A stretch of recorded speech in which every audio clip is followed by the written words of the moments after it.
All right. And we are live. Super fun introduction there, but that's the way she goes today. So today we're going to be talking about white supremacy and me, particularly the Canadian context, but also into the American. But we're going to start with a fun story. Hubbards, do you want to introduce our little story for the day? Just get right to it. Well, yeah, I guess this was all started with a story out of UBC, kind of obscure story that didn't get much UBC, coverage. You should probably name it. Google it. University of British Columbia in Vancouver. Yeah. So anyway, it was basically a meltdown of a professor, which highlighted some interesting things. So a professor at UBC, Dr. Amy Wolf, had. It's hard to get all the details because some of this is shrouded in confidentiality and all that kind of things.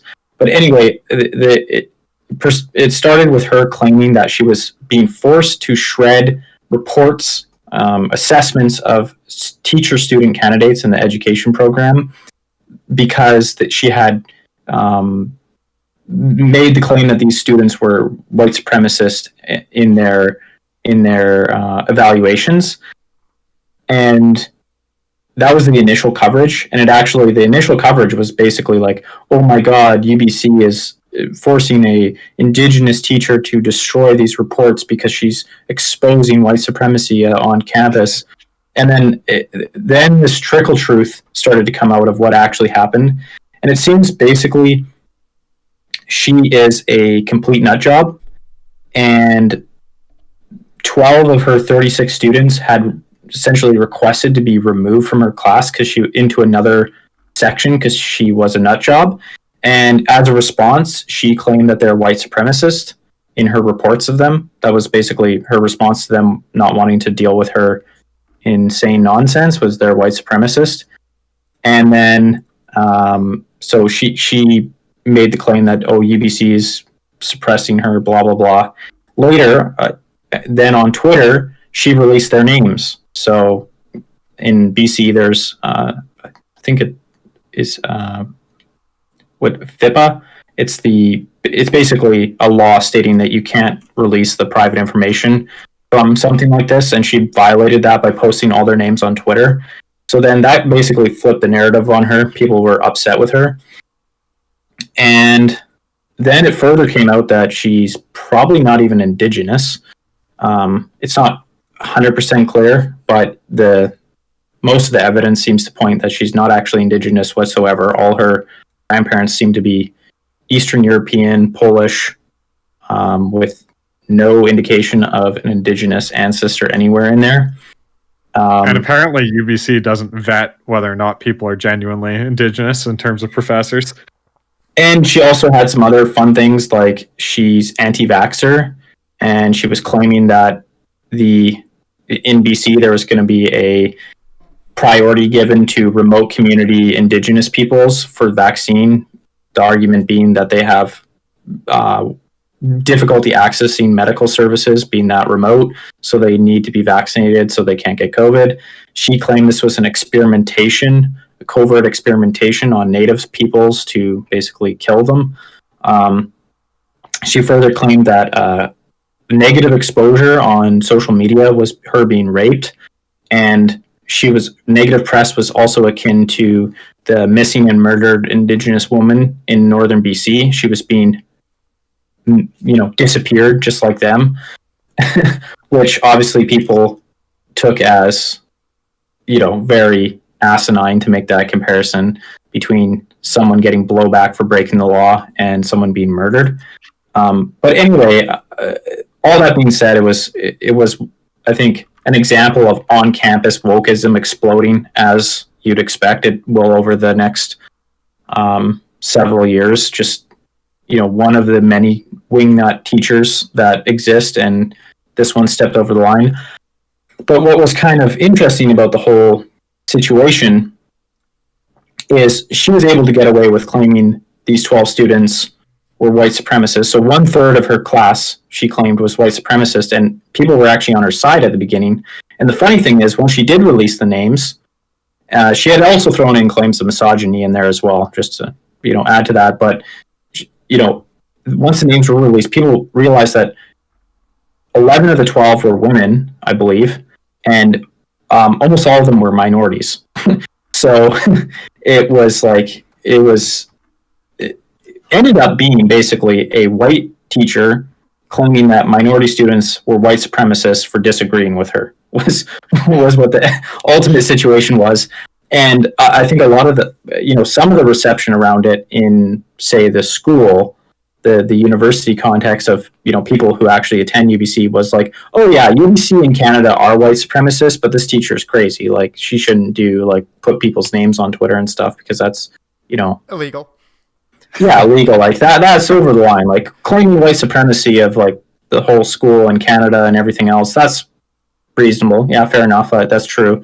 So I just thought it was funny that even in this example of just extreme wokeism run amok, there was still people that were like, oh, it's reasonable except for her breaking the law. Like, that seems a little bit much. So I guess that kind of sparked the conversation with us of like, okay, is Canada white supremacist? Just to cap off that little saga, this teacher's been dragged through the muck, as she should be, but she has done a fabulous job of really adding quite a lot of extra disgusting stuff to the muck. So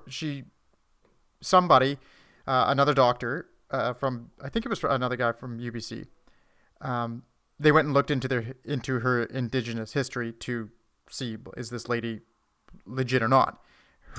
This crazy woke doctor, her real last name is Williamson. She just changed it to Wolf. So interesting. And this person dug up pretty much all of the genealogical records that they could find, and they couldn't find anything. And then they tweeted out like a tweet thread about this. And this professor's response was on her personal blog, and the post is titled "Suck Green Donkey Dick Racist Whore." So I guess the person that did this searching was actually a woman. But and her in this is her defense of why she actually is Native. Her grandparents ran away from imprisonment from a reserve, and they had to change their names and identities to escape the reserve, to get away from being murdered, essentially, or something crazy by the Canadian government, a foreign economic oppressor. And so her now excuse is that you can't prove anything because we don't even know who they are anyways. So it's all shrouded in secrecy because they were escaping the tyrannical government of Canada. And it's just such a lovely title. And then her next post is "Dumb C-word, you deserve a Starlight Tour, Canada's resistance to decolonization." That was today. So this is a top flight university professor, and this is the quality of this is the person who, just to put more context into that, this professor is one of the ones who trains up teachers to go into the public school or the private school system to teach little kids. This is who does it. And I was on some of the blogs and Reddit threads and whatnot for people who are in these types of programs, and they're just talking about how this type of crazy behavior that this woman is spouting is very common there. And they're like, yeah, you learn to parrot it, and then you just think it's nonsense, and then you carry on. But yeah, that's kind of like par for the course. The stuff that she's teaching. It's quite a hot mess, but. Well, and it's also like there's just so many weird things in her story. She claims I can't pronounce it. Micmac.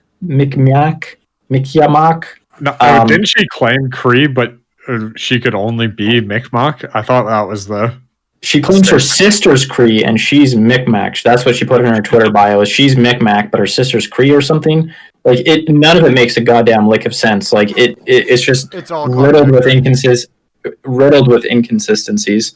So I think my interpretation is she's just white. That's just unless she has. I don't know why she wouldn't just quote unquote show the receipts if she had like a legitimate strong case of being indigenous, but she hasn't shown any proof whatsoever. Just it's crazy stories that change their names and identities because they were fleeing the Canadian government and the murderous dictatorship that it was on the reserve. So obviously, Hubbards, you don't know what you're talking about. She obviously seems quite mentally unwell, as well as I would say she sounds like the type of person to fully deceive herself and just believe her deception in terms of being Native rather than someone that's actually consciously lying about the fact. Yeah, she's like looking at her blog, she's come completely like unglued. Yeah. I thought it was so it is an interesting story just because if someone can get this far in their teaching career with these insane beliefs, I think a lot of people who are isolated from like campus life don't understand like this is like going on at probably a school near you, and it's not particularly unusual that things like this happen. They happen probably at most universities now these days. Something on this level of insanity. It was in my school. Yeah, due to wokeisms. It always boils over eventually. In my school, they got rid of the chess club. Like they're trying to get rid of it because there was a poster put up that had like the light versus dark, right? It was black versus white, lightness versus darkness, and then it was the two knights facing each other, and of course one is black and one is white. And some of the students thought that was racism and should have the club disbanded. And there was actually a legitimate push to get this disbanded. And I don't think that happened, but that was because I knew the guy who started the chess club, and he was in dire straits because he's like, what the fuck? Like I made this nice poster and it was awesome because he showed me the poster. And he's like, I might like have to lose the fucking club. And well, you should have printed in color. Yeah, it was just crazy. I think it was just a few students, or maybe even just one, who was trying to get it down. But like the fact of the matter is, they were taking it seriously, and it was incredible. But yeah, this stuff happens a lot. So I don't know if there's anything else to the story, but it really just. Well, the only other kind of thing to add on is she is not a full-time, like she's not a tenured professor at UBC as far as I know, but she was hired on at, I think, the University of the Fraser Valley after this stuff came out. Another university was like, oh, let's roll the dice with this one. She seems to have a good resume. She's very active on Twitter. Like, so even you can even do so. I don't know if she'll end up getting that job or if it'll go through, but at one point she had a job offer post law breaking. Yeah, post law breaking, post debacle, from another university within a few days. So that's always encouraging. Well, you got to get yourself on the map somehow. Like I've never heard of whatever that university was called. Well, that's maybe that's some evidence of white supremacy. A white teacher just gets a job even if they're incompetent. Even if they're a criminal. Yeah, I think we can kind of wrap that up and just move on to the more general topic of like, is the kind of claim that came out with this that Canada and university campuses or in general are white supremacists, does that hold merit? Because that didn't seem to be the sticking point with most people. I mean, there's selection bias in who I saw responding to this. It's mostly younger people in the university age demographic, but that seems to be the common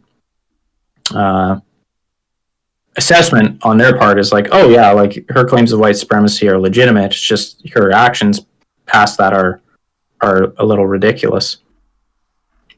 Yeah, everything else is fine except for, you shouldn't have committed a crime. Yeah, I don't have much to add there. It's gonna be quite the saga to watch play out. But it did raise that important question of like, okay, well, is Canada like a white supremacist nation? So I think going on to that, I can kick off what I saw. Just obviously Reddit's one thing. You're getting people agreeing with that, and skews pretty young. Not a great sample set. So I went looking myself for this question, and there was quite a few articles. You just type in white supremacy Canada, and it's just endless hordes of news articles from CBC, CTV, Global, like all of the big ones, and it's all of them are like, yes, Canada is racist. Canada is systemically racist. Canada is white supremacist, and there's tons of it. It's not just like one article opinion piece. They're usually pretty shoddily written and thought out. But so a good one here is like just let's see this one here. So CTV News, it's like 5 charts that show what systemic racism looks like in Canada, and it pretty much is the opinion piece of a person like another professor who again is like one of these humanities professors, and pretty much goes through like blacks earn less than whites, or visible minorities earn less. There's higher unemployment. There's higher low income rates amongst like blacks and other visible minorities, and then non-visible minority populations. That was like the gist of these articles. That's what a lot of it is just looking at these outcomes of income or wealth or other desirable or undesirable outcomes of any sort, really, and then looking at the racial categories and saying, okay, which groups are doing how well, and then if there is any sort of difference in between the racial groups, then that's kind of like the charge of white supremacy and systemic racism. Most of them don't really say like white supremacy. That's not quite as common, but it's mostly the systemic racism thing. But you see a lot of like the woke ideologies defines like systemic racism as like white supremacy. The thing I like about all of those sort of comparisons is that they don't try to do any controlling for any other variables, because clearly race is the only variable that matters in somebody's life. And so that's the only variable you need to know when looking at outcomes. Oh, yeah. Well, I think that brings us to a more kind of general point that we should talk about is like, how do they define white supremacy? And I think a big part of the problem is that it's just an unfalsifiable definition that is used over and over again in the claim, right? Like, so if you look at what a white supremacy is understood by most people and defined by dictionary, whatever you want to say, like the classic white supremacy, it's people holding the following views, essentially: that white people should hold dominance over other races, that white people should have a whites-only society, that white people have their own culture that is superior to other cultures, and that white people are genetically superior. So one of those kind of classic beliefs is what gets you into the realm of white supremacy. And again, the only way you could really test whether or not people are white supremacist is explicitly ask them like opinions around that. As far as I can tell, no one's done that. Watch them do something blatant, right? Well, that's the other thing. Is like if you don't ask them their opinion, then the other thing you could do is potentially look at like behavior that people do that is white supremacist in terms of exhibiting one of those beliefs, people following through on one of those beliefs. Yeah, and the thing is, with a swastika tattooed to your face, it's probably a good indicator.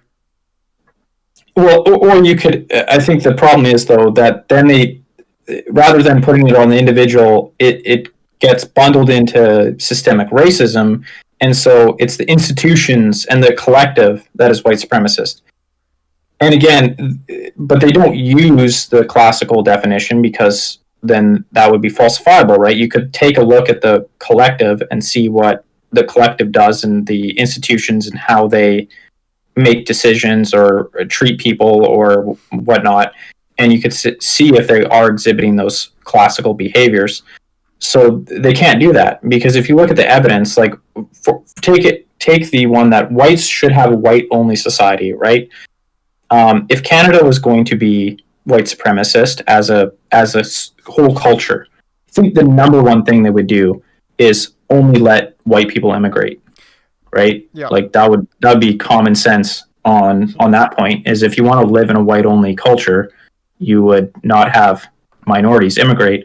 Well, basically, all our immigration for multiple decades has been non-white immigration. So I have some real numbers there. Our number one source of immigrants in 2019 was India, and that was, so we let in 341,000 people in 2019. India was nearly 86,000 of those. Then China's the next. Then the Philippines. Then Nigeria.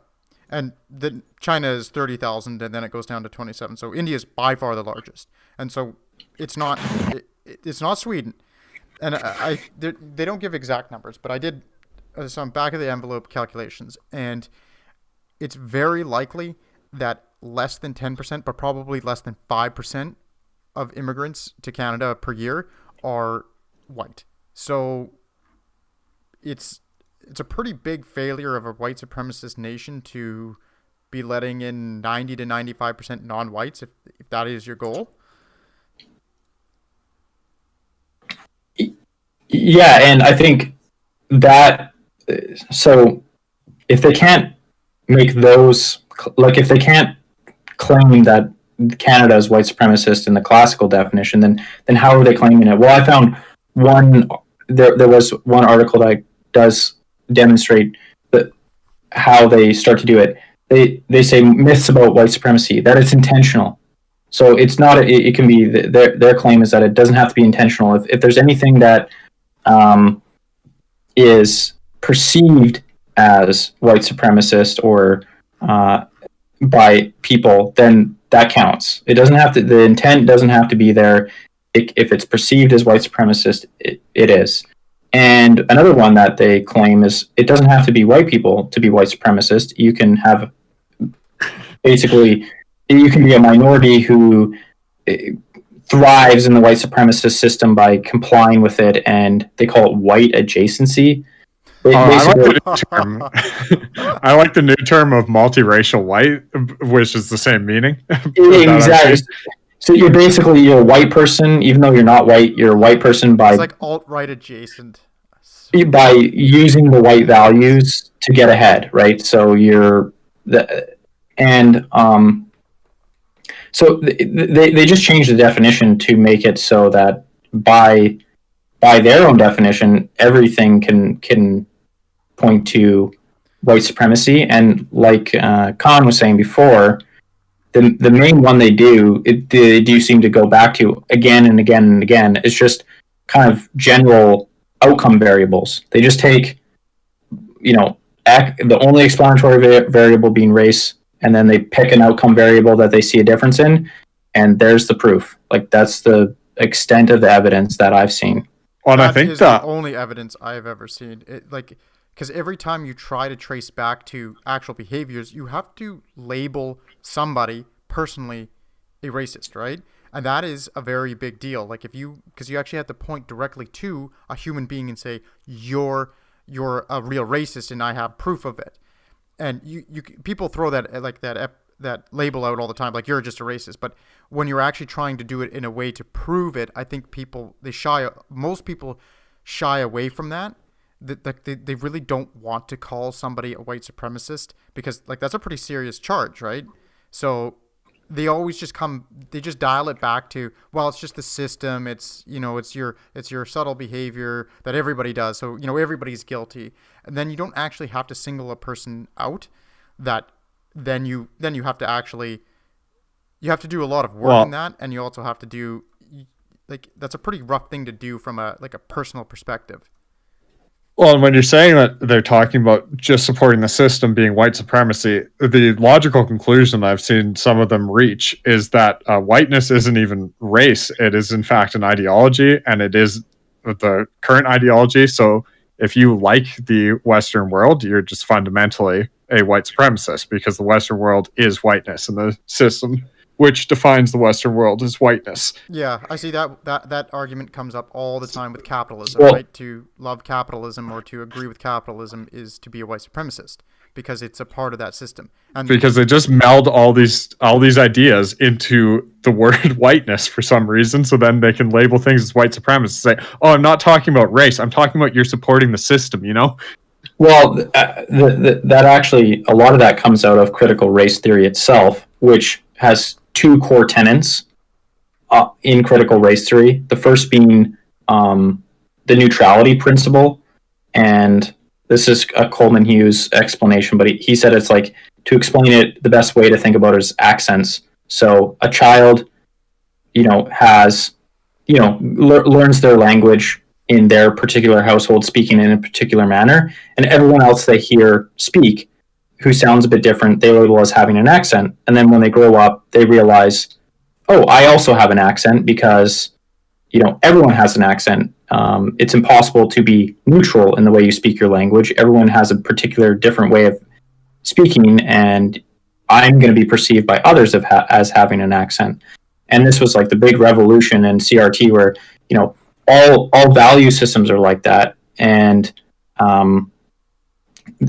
each racial group has a value system, and the white value system has a particular set of values that you're like a fish in water. You can't see the water. You treat it as the neutral baseline, but it's actually biased and it has no better standing than any other value system out there. It's just that you were born into it and raised in it. And then how basically they explain that different value systems are chosen to be followed is just the power principle. Whoever's in power enforces that value system. And in the case of Western society, it's obviously the white value system is in power and white people enforce it. And that's why the white, any European descended society or any Western society essentially is white supremacist, because they've adopted the white system as the neutral setting, as the default setting. And things like rationality and reason and logic are all white, invented by white people for white people. And therefore those things you can't say are objectively good or objectively superior or, proper values. They're just white values that white people invented. It's just so funny. It's like they don't realize that fascism and communism were also ideologies that white people invented. That's such a weird, just lack of perspective on history. Well, yeah. Oh, go ahead, Sean. I think, yeah.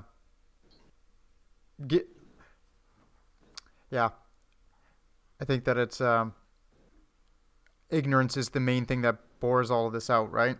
That really is a lot of it. It just comes back to just being completely ignorant of everything. But do you guys want to chat a little bit of just white supremacy itself in Canada, and then move onto some broader topics? Well, I think yeah. If you look at, say, the Canadian context, again, you have to kind of go back to the fact that I don't think you'll ever convince the people that believe Canada is white supremacist otherwise, at least not with a reasoned argument, because at this point it's not based in a falsifiable statement of fact. It's a religious doctrine essentially that claims that Western values are in fact white values. So any country that has a history that basically was majority white at one point and had white values, quote unquote white values ingrained in it, is and forever always will be white supremacist. It's just that there's nothing you can do unless Canada went into a time machine and no white people ever came to Canada. There's no way for Canada not to be white supremacist, because obviously we brought our white values over and they ingrained in the system, and now it's just forever white supremacist, unless I guess we exploded the entire system and tore it all down to the very bedrock. And built a communist utopia. Narco, what would that be? Wokeism? It's like that's the other thing. There's not any really explanation of what would be built on top. Like if we would have African tribalism, like I don't know, whatever system. Like I don't know what the system would be that claimed that isn't white supremacist that would replace it. But so I don't think they ever got that far. I really I don't see the logic or the plans being run out that far. I do think, though, that we should probably, before we get on to those broader subjects, wrap up the white supremacy in Canada. Just to... Well, I think we do have to view it in. If you're doing a fact, it's two different conversations, is what I'm saying. Though, is like one conversation is, you can argue to your blue in the face the facts. Yeah. But what I'm saying is that's not going to get you anywhere with that definition of white supremacy. It's like you might as well just quit, because you can bring fact after fact after fact. I mean, those facts are important for people who might still have the ability, or who might still be in the realm of, reason and fact, and who believe reason and fact aren't white supremacist in themselves, right? Like that's the other thing. You're going to be like, we can sit here, us three can sit here and bring facts to the table, but that would be, we're just arguing using white supremacy right now because we're using facts and rationality, which is a white supremacist value. So, you know what I mean? So I think I was just trying to clarify that there's two conversations that are going on, and one is not, going to be penetrated by anything else that we bring up. Hermetically sealed, as they say. So it means that it's a entirely totalizing conversation to itself, and you can't get into it unless you're speaking at QAnons like that, where everything is contained within the one narrative. Well, and I think here's the best place to just say there's a simple analogy to be made that most people have experienced, and it's like discussing religion with someone who's religious if you're not religious, or vice versa. It's just you talk past each other. It's not going to work.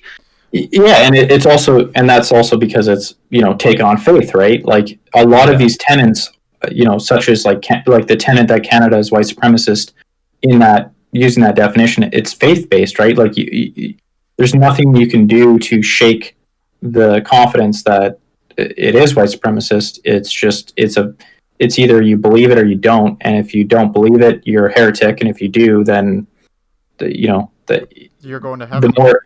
The more evidence presented to you, the harder you're going to dig in, right? Like we've seen that with religious thought in the past, right? Is like the harder you try to challenge those core tenets or people's faith, the more they dig in.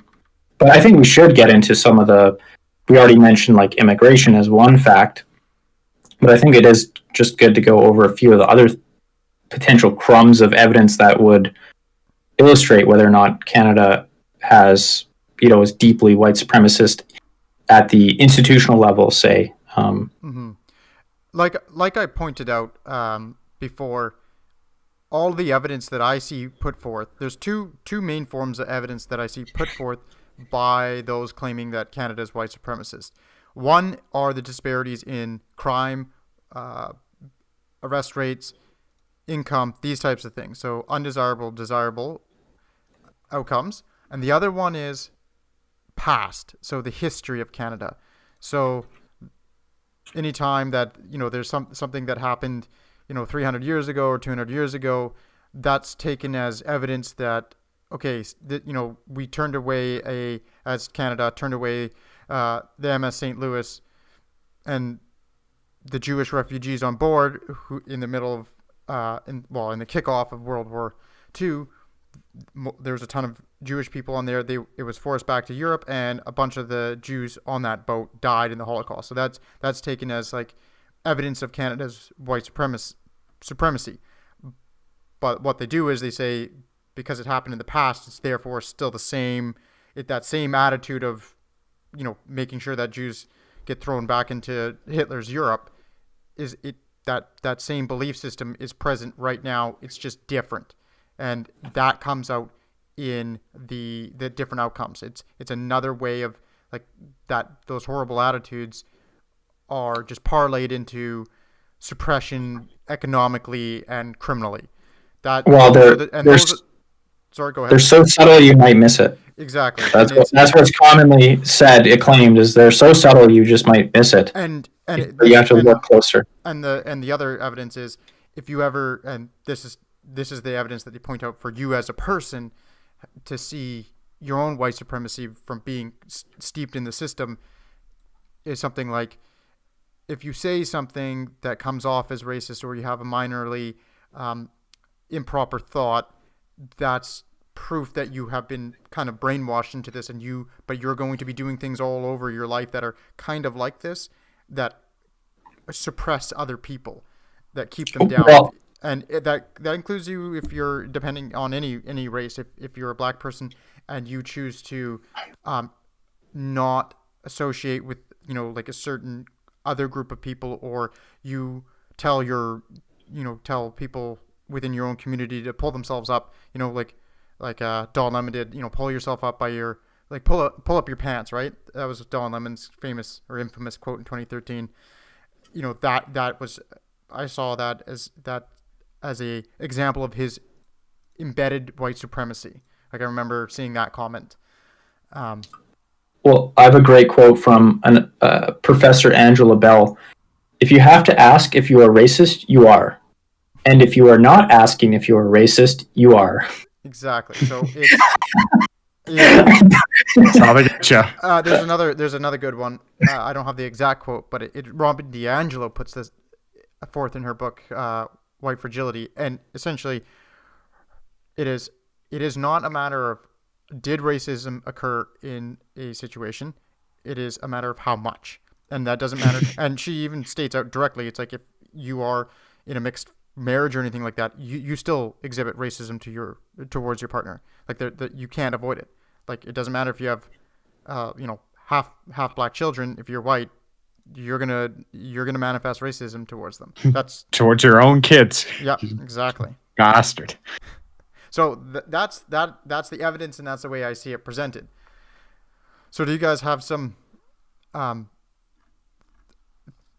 counter thoughts on that, on how? Well, I think again, like, the historical one is always interesting, because the way I see it used most of the time is actually they'll someone will mention some sort of current act of racism or something. Like, there'll be a video of someone using a slur on the bus or something that comes out of some Canadian city or whatever, and then all of a sudden, residential schools and a half dozen other things are in the same article and in the same conversation. It's like, this one person using this racial slur on the bus is just a continuation of, residential schools and that whole history of, Canadian racism. Trying to gloss over like any progress, like, it's, there's just the status quo has been held steady since, 1867. Nothing's changed. Here's an example of racism in 2021. And here's an example of racism in 1945 or whatever. Like, just see a difference? Well, you can't, because they're the same thing. So that's the way I see a lot of the historical stuff used. It's just like, it just they'll just use it to, accelerate or increase the salience and severity of current incidents, right? Like, by trying to make it seem like all part of the same pattern. Yeah, exactly. It's saying these horrible things happened in the past, which they did. So there are some people, they're very rare, but you do see some people saying, no, Canada's great. Like, we really didn't have much of a problem ever. And, but they're very rare. But for those, it makes sense to say, like, okay, there has been some horrible things in the past. Those shouldn't just be, discarded, swept under the rug, forgotten. But they do not constitute evidence for the same type of behavior now. It's not the same. Well, and I think there's something important to clarify in talking about like historical racism or historical issues in general. Is people will also look at those incidences of say past racism using the 2021 framework or moral compass, and I think that misses a bit of the point because I think it skates over the fact that like yes, these were horrible incidences of racism, obviously, but that being said, morals in general and life in general for everyone, regardless of race, say in 1880 for all Canadians was a lot worse. So in the sense, like, it's not excusing it, but it's saying like, you can't just fast forward this, cut this incident out of time, bring it to 2021, put 2021 lens on it, and just say, oh, like, what bad people. well, not even what bad people, but like, oh, like this is in comparison to 21 centers, this is so horrible. And yes, it is. But you could do that for pretty much any group of people in 1880. Like in I have a great example of that. Prepubescent boys that are sweeping chimneys, so it's pretty terrible. And so it's like it's not to say that racism didn't exist then or it wasn't more rampant, which it obviously was, but horrible things in general were just more rampant all around, and morals were less developed, and people were treated. Everyone pretty much was treated much more poorly back then by the government and by institutions and by society in general, and so you have to consider that context that life was just a lot more brutal back in 1900s or 1800s Canada, and so that's another, I would say, unfair tactic is to, and I think that applies to a lot of things, right? Like it's not that's why I think doing that that fast forwarding tactic for a lot of things is just not really helpful because it's just impossible to capture too much of the context at the time. I mean, sure, go ahead. I have a great example of this. So go read Abraham Lincoln's letters about slavery, and holy shit, are they racist by today's standards. But he was, the person who freed the slaves. He says in one of his letters, he pretty much states, obviously paraphrasing heavily, but essentially he was saying, like, I'm not looking at, black people should not live in chains, but I'm not saying that they are obviously the equals of whites, but they should not live in chains. No, definitely discussions I've seen, to paraphrase, where he wasn't convinced that black people and white people could coexist in society after they freed the slaves.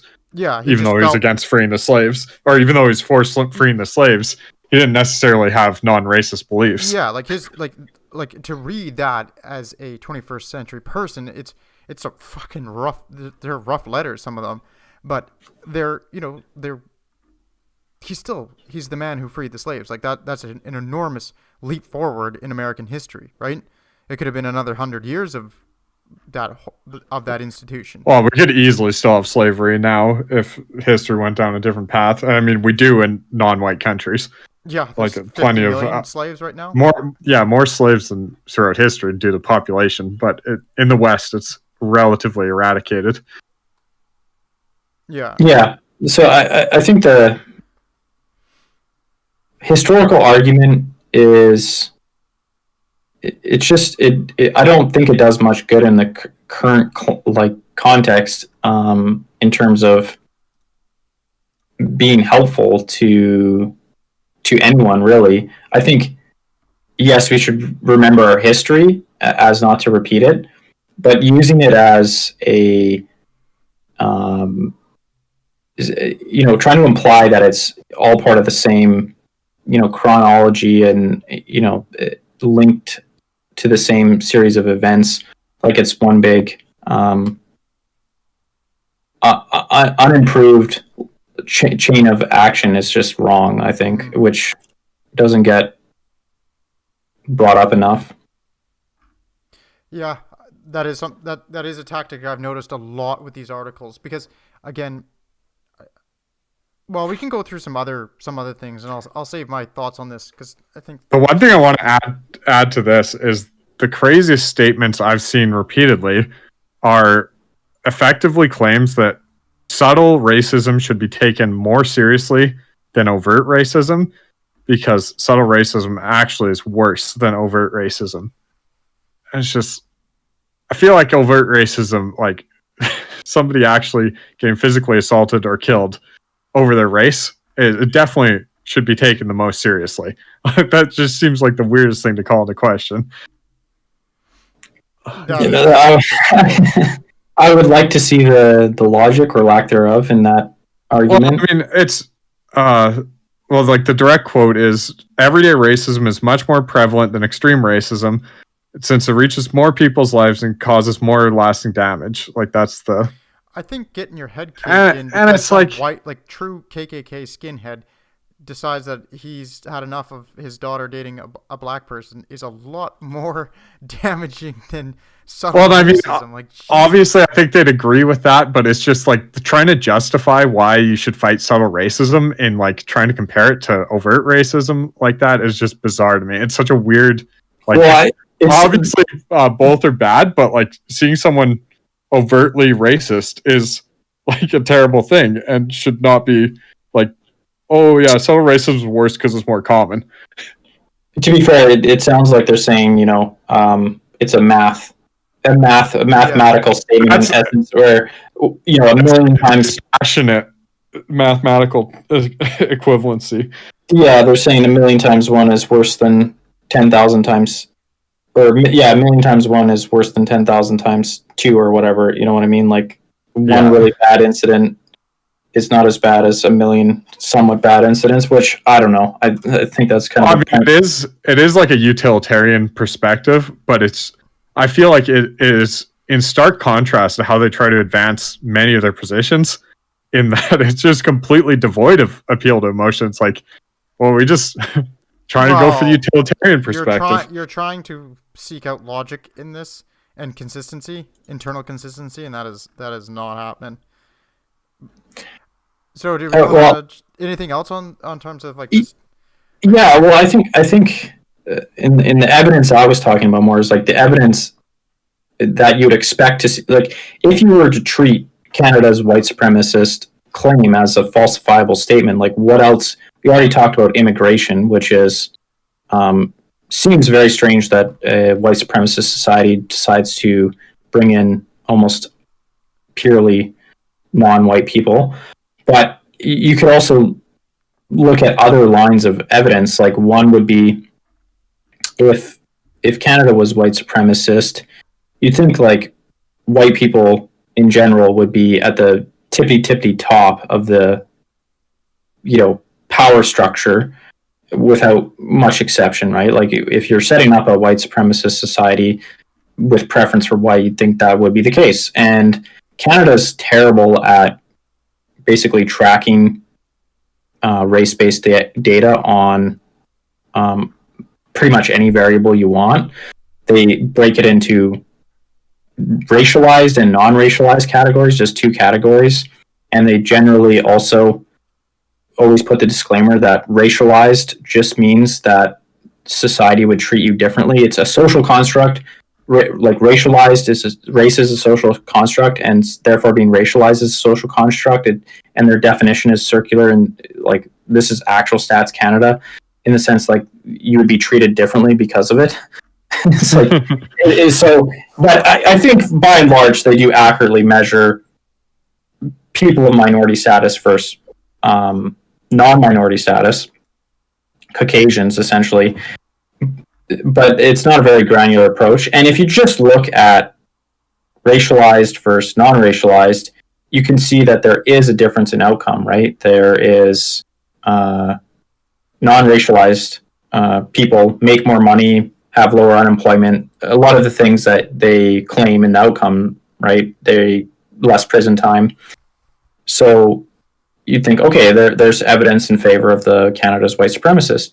But then if you could actually like do any sort of fine-grained analysis, Canada seems to follow the American pattern where not all ethnic groups outside of white have similar outcomes. And there's particular ethnic groups that do actually quite a bit better than white people. Like in Canada, I think the one that stands out was Japanese people. Even first generation and second generation Japanese Canadians do much better than white Canadians. And that somewhat even more interesting in the Canadian context because Japanese probably have a strong claim as one of the worst discriminated against racial groups in recent history with the World War II fiasco that happened in Canada. They were thrown in what were all but concentration camps. Oh, they were concentration camps. They They were. just didn't have the gas factory on the back side of them.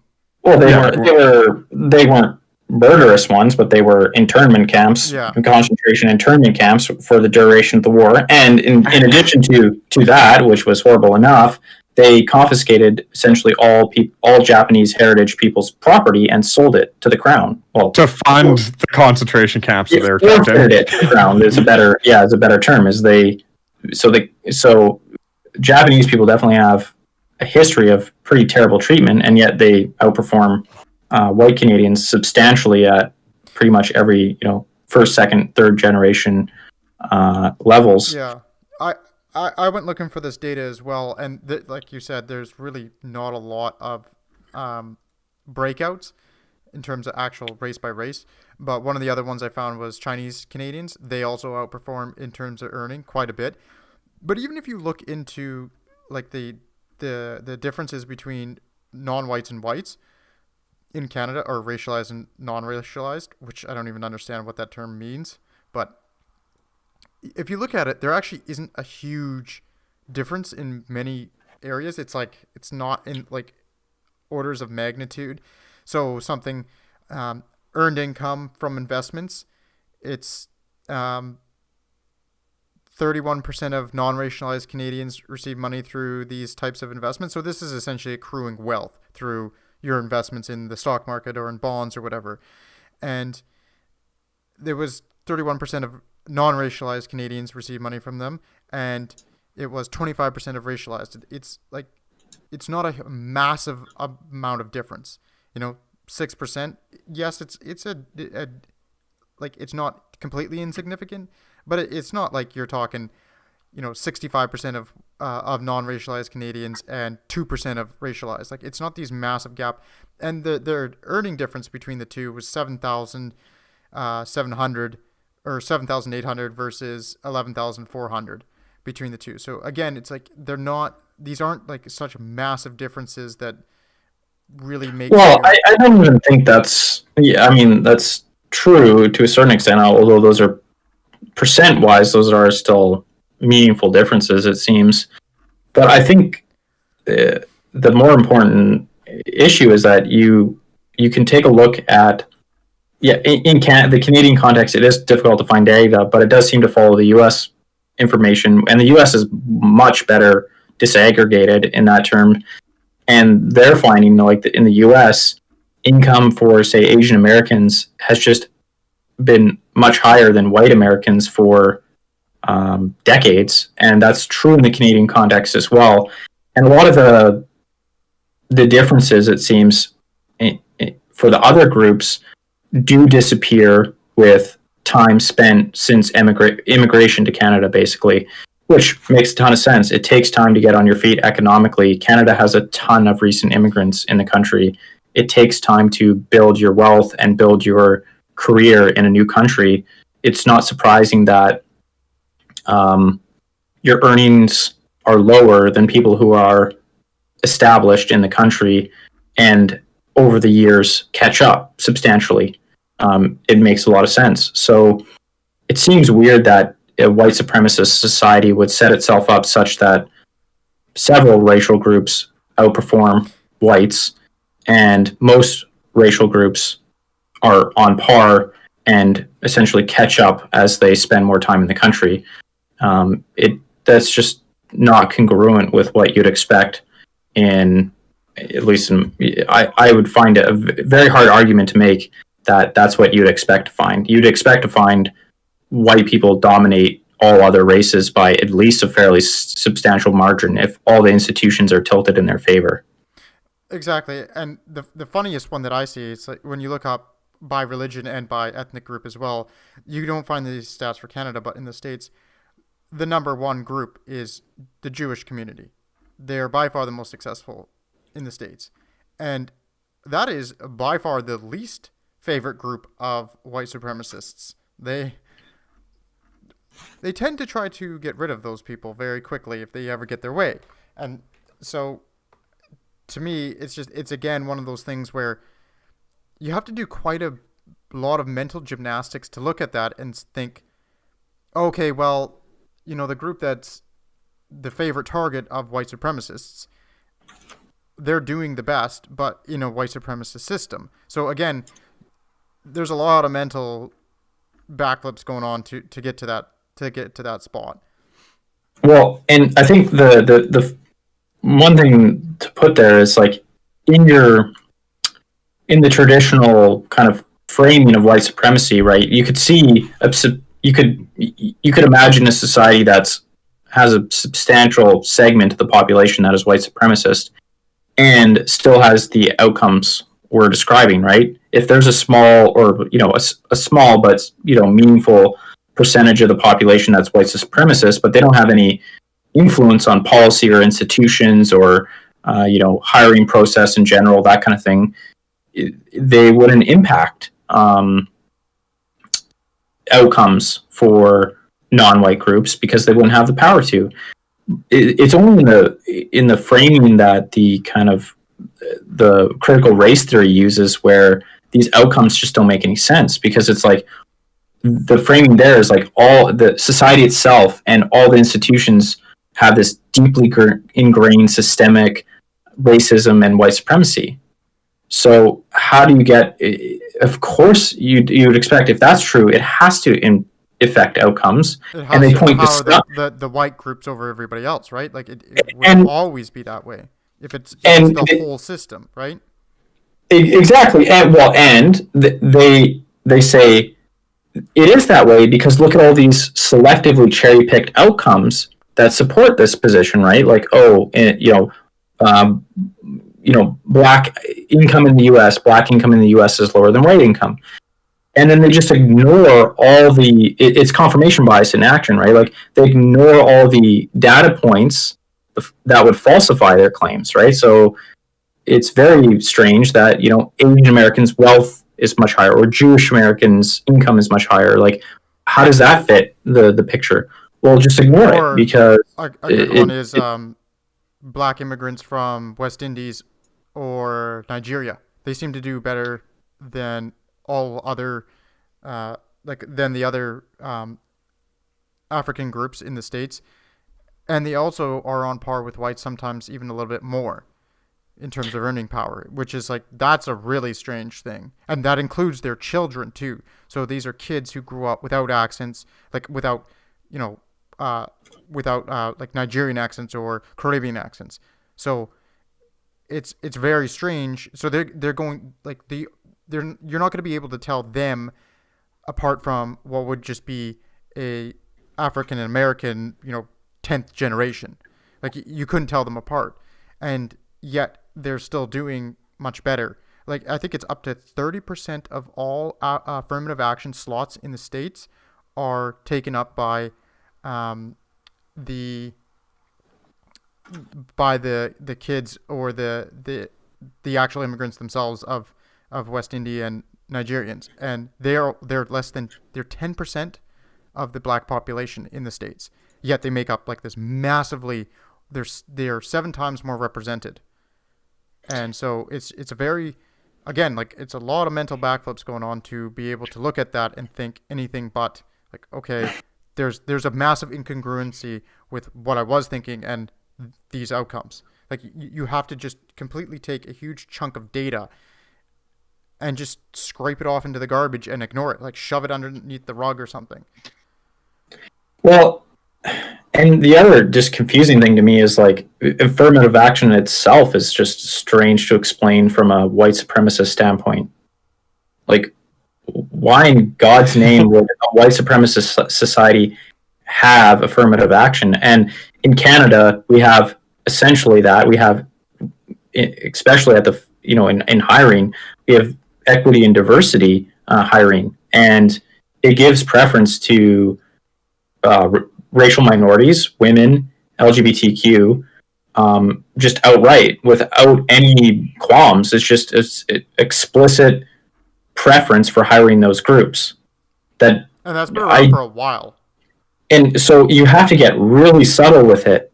You know what I mean? Like for white supremacy to work, where it's not people's explicitly held beliefs. We've already established that, because that's not what they're talking about. It's something systemic, but it's not something systemic that's written into the explicit laws or policy, because that also fails when you look at equity and diversity and affirmative action and legal protections, etc. So then it has to be something even, it's every person's implicit bias working together.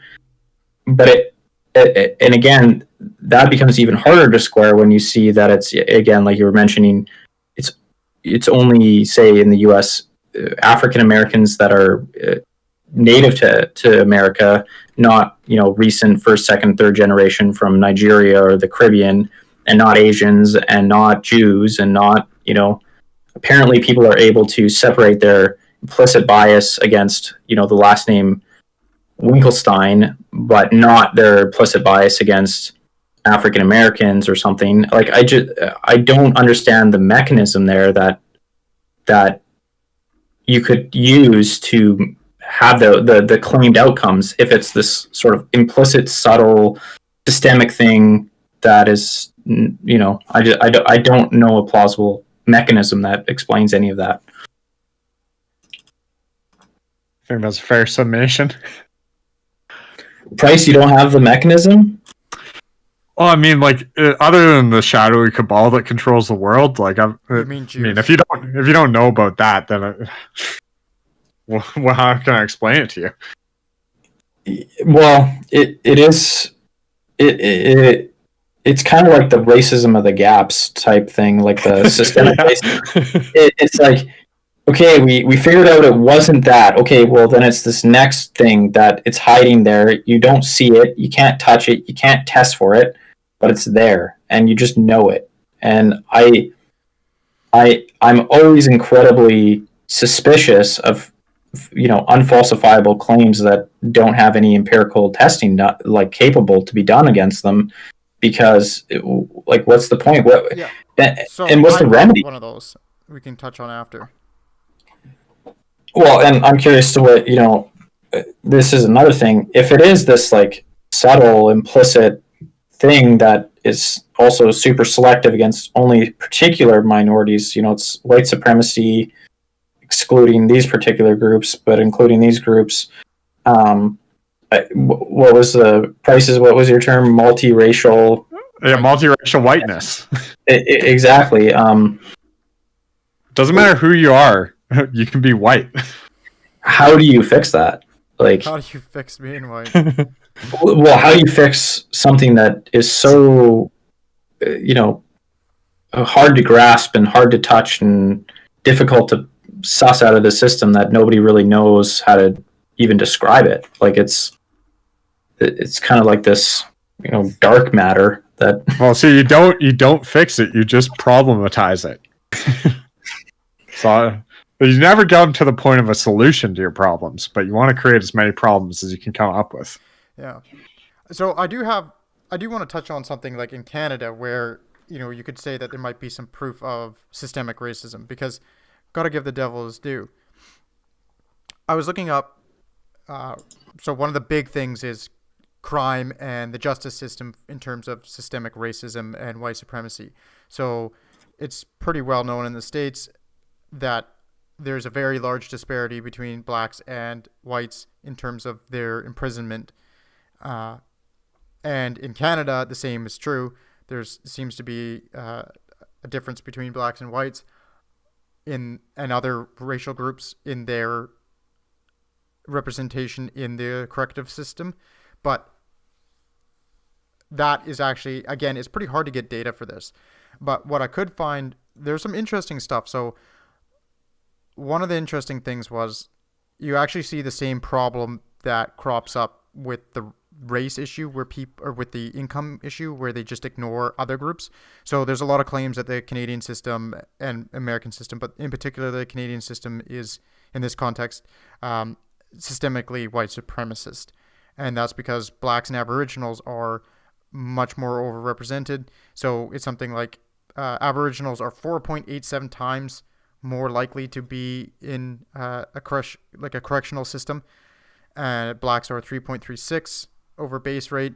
But then the interesting thing is Asians are 0.45, South Asians, so South Asians are Indian, Pakistani, Sri Lankan, Tamil, they're at 0.25. West Asians, which is like the Middle East, they're at 0.92, which is pretty close. But like there's you would think that, again, with white supremacy, it would be all of the white people getting off scot-free all the time and all of the other groups being locked up. But well, yeah, you'd think that white people would at least put themselves in the number one position rather than like 4 or 6. Yeah, exactly. You would think that they would be much lower. It would be like 0.01. I guess you could make the argument we're just pretty terrible at it. No. See, we knew people were gonna cotton on eventually, and then it's like, we can't just put ourselves on top everywhere. We got to throw in a few token races above us here and there. Yeah. Well, you're ruining it. It. But so that to me was very interesting. But the one thing that I did notice from the research that I was doing is there does seem to be, this was only done in Toronto, but there does seem to be some data on stopping and frisking blacks at over baseline rates, and that includes when you're correcting for things like previous history, criminal history, like age and gender. So when you're correcting for other variables that above baseline still remains, and the same thing happens to when they're being held for, like when they're being booked into the prison itself. So while they're in there for processing, like they're being accused of crime, and then but there's no charges at the moment. They are just detaining them because they suspect something, but they haven't officially charged them yet. Blacks, even when correcting for things like the criminal record, age and gender, they have a higher level of being held overnight comparatively to whites, which is like, there are some things where it's like, if you look at that, you can say, that is, that seems to be odd. So I do want to give the devil his due, where it's like, okay, this is something that you can actually look at and say, okay, that you can't take that as proof of white supremacy, but that does warrant some actual investigation. And if there is something not above board going on within like the Toronto Police Department, where they are clearly and provably like mistreating blacks comparatively to other groups just based on race, that's a very difficult thing to prove. But if you can do that, then there's a real, there needs to be some serious consequences for that, and some fixes put in place. But to me, but then people catch on to that, and they're like, oh, see, therefore it's, you can write the whole thing off as white supremacy. But it's like, no, literally, because that's kind of what happens in this report. This guy's like, oh, there's evidence of systemic racism against like systemic racism within the police force, and then the guy literally documents out other races, like way lower rates of involvement with the penal system. So it's not this cut and dry thing, but there are some things where it's like, okay, that does need to be looked at. Well, it's one of those things where just the association with systemic racism as an ideology without any proof for an issue like that makes you almost want to knee-jerk ignore it because it's probably just another baseless accusation. So I think we would even benefit probably from not having been lumped in with those aspects of the culture, I guess. Yeah, I would 100% agree with that, because that's kind of the tone I got from this paper. And I don't know if those studies were done properly. I did not go back check all that stuff because I just don't have the time for that. But to me, that is something worth saying, okay, let's put a pin in that and let's go take, that needs to be looked at, because that could be a problem. I think that's true. Like, I think there are, obviously every system is capable of bias. I don't think that's incorrect at all. I think you have to put it in context, though, of, say, like the claim that, say, Canada's white supremacist.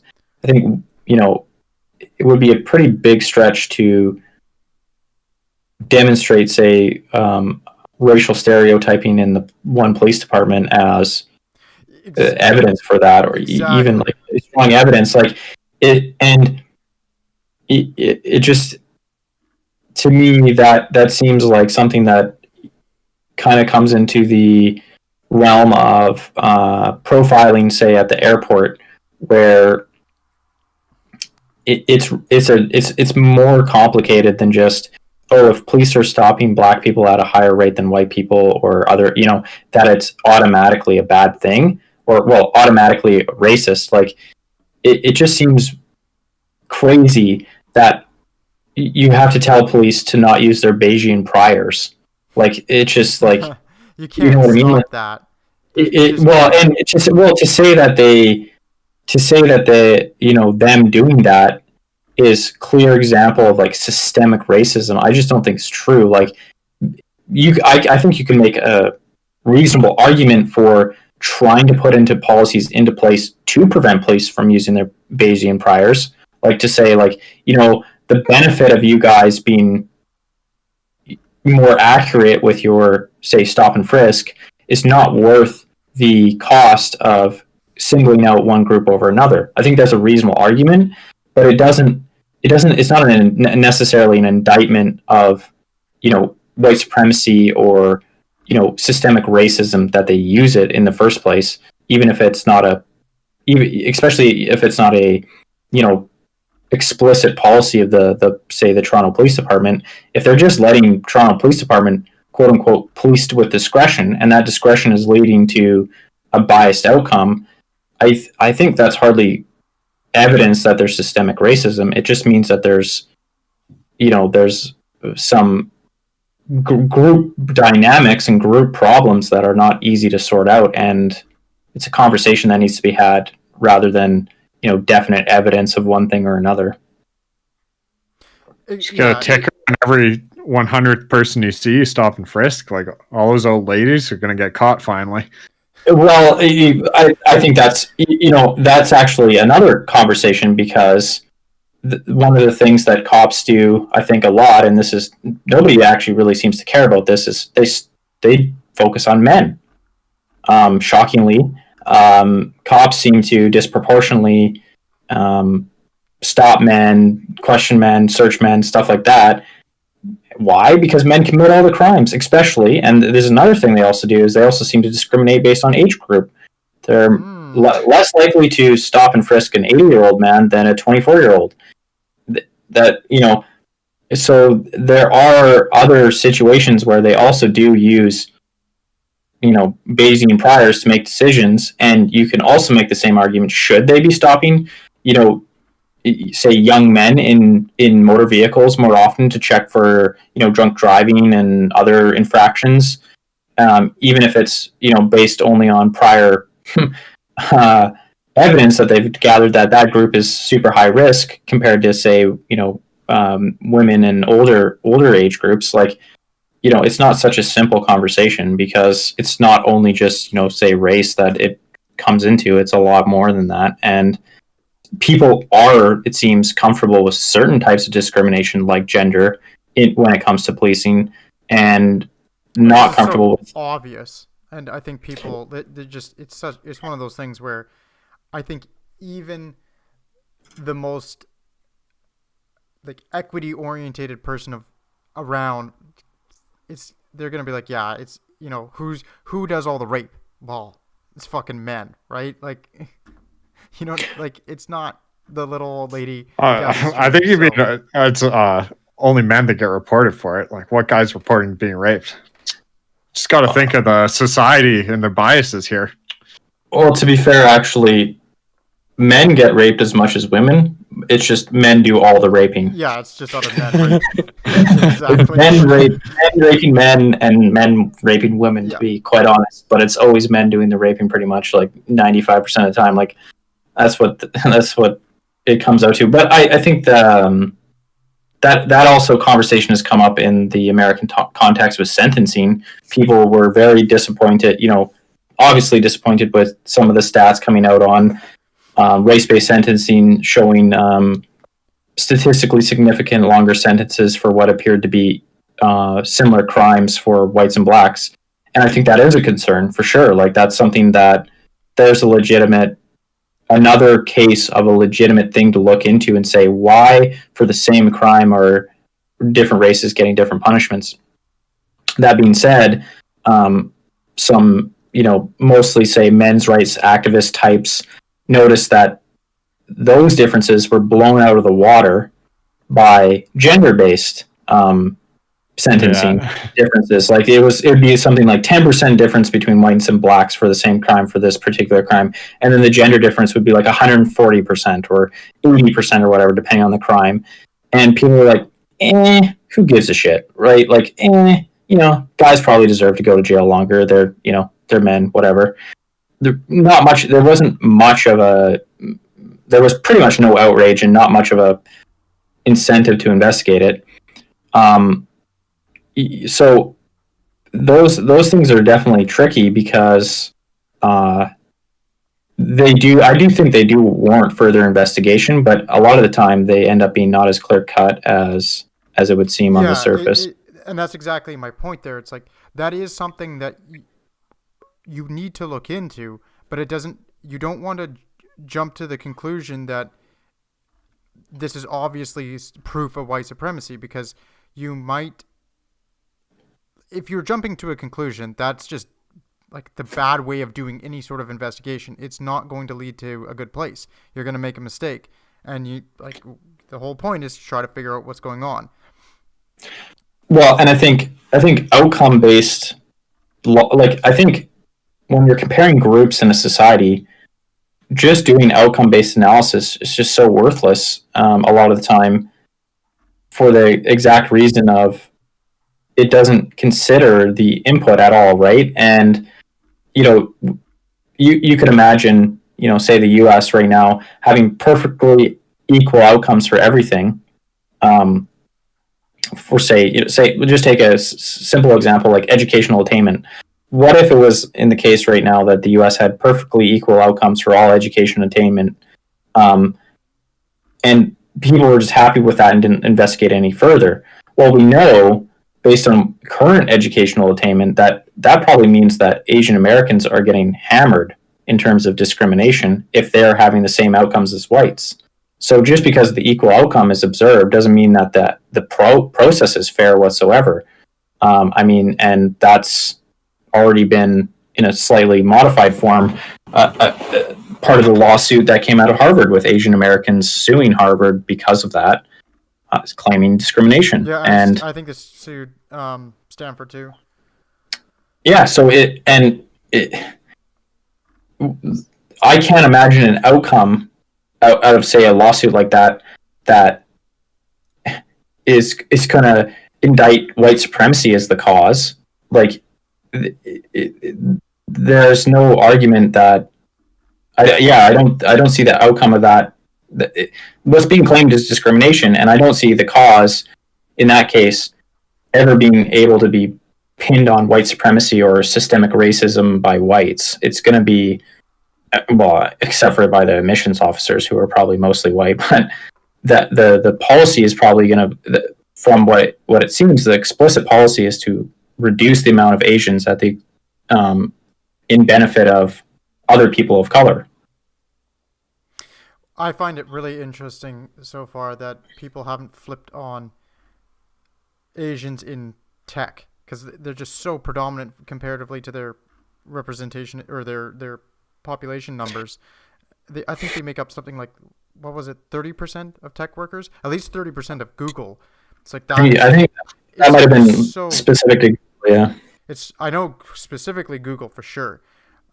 They make up 30%, and it's like they're like what, 2% of the U.S. population, something like that. No, they're more than that. They're like Maybe 4 or 5%. Yeah, so but they're massively over represented, and they're really, really high paying jobs with great benefits.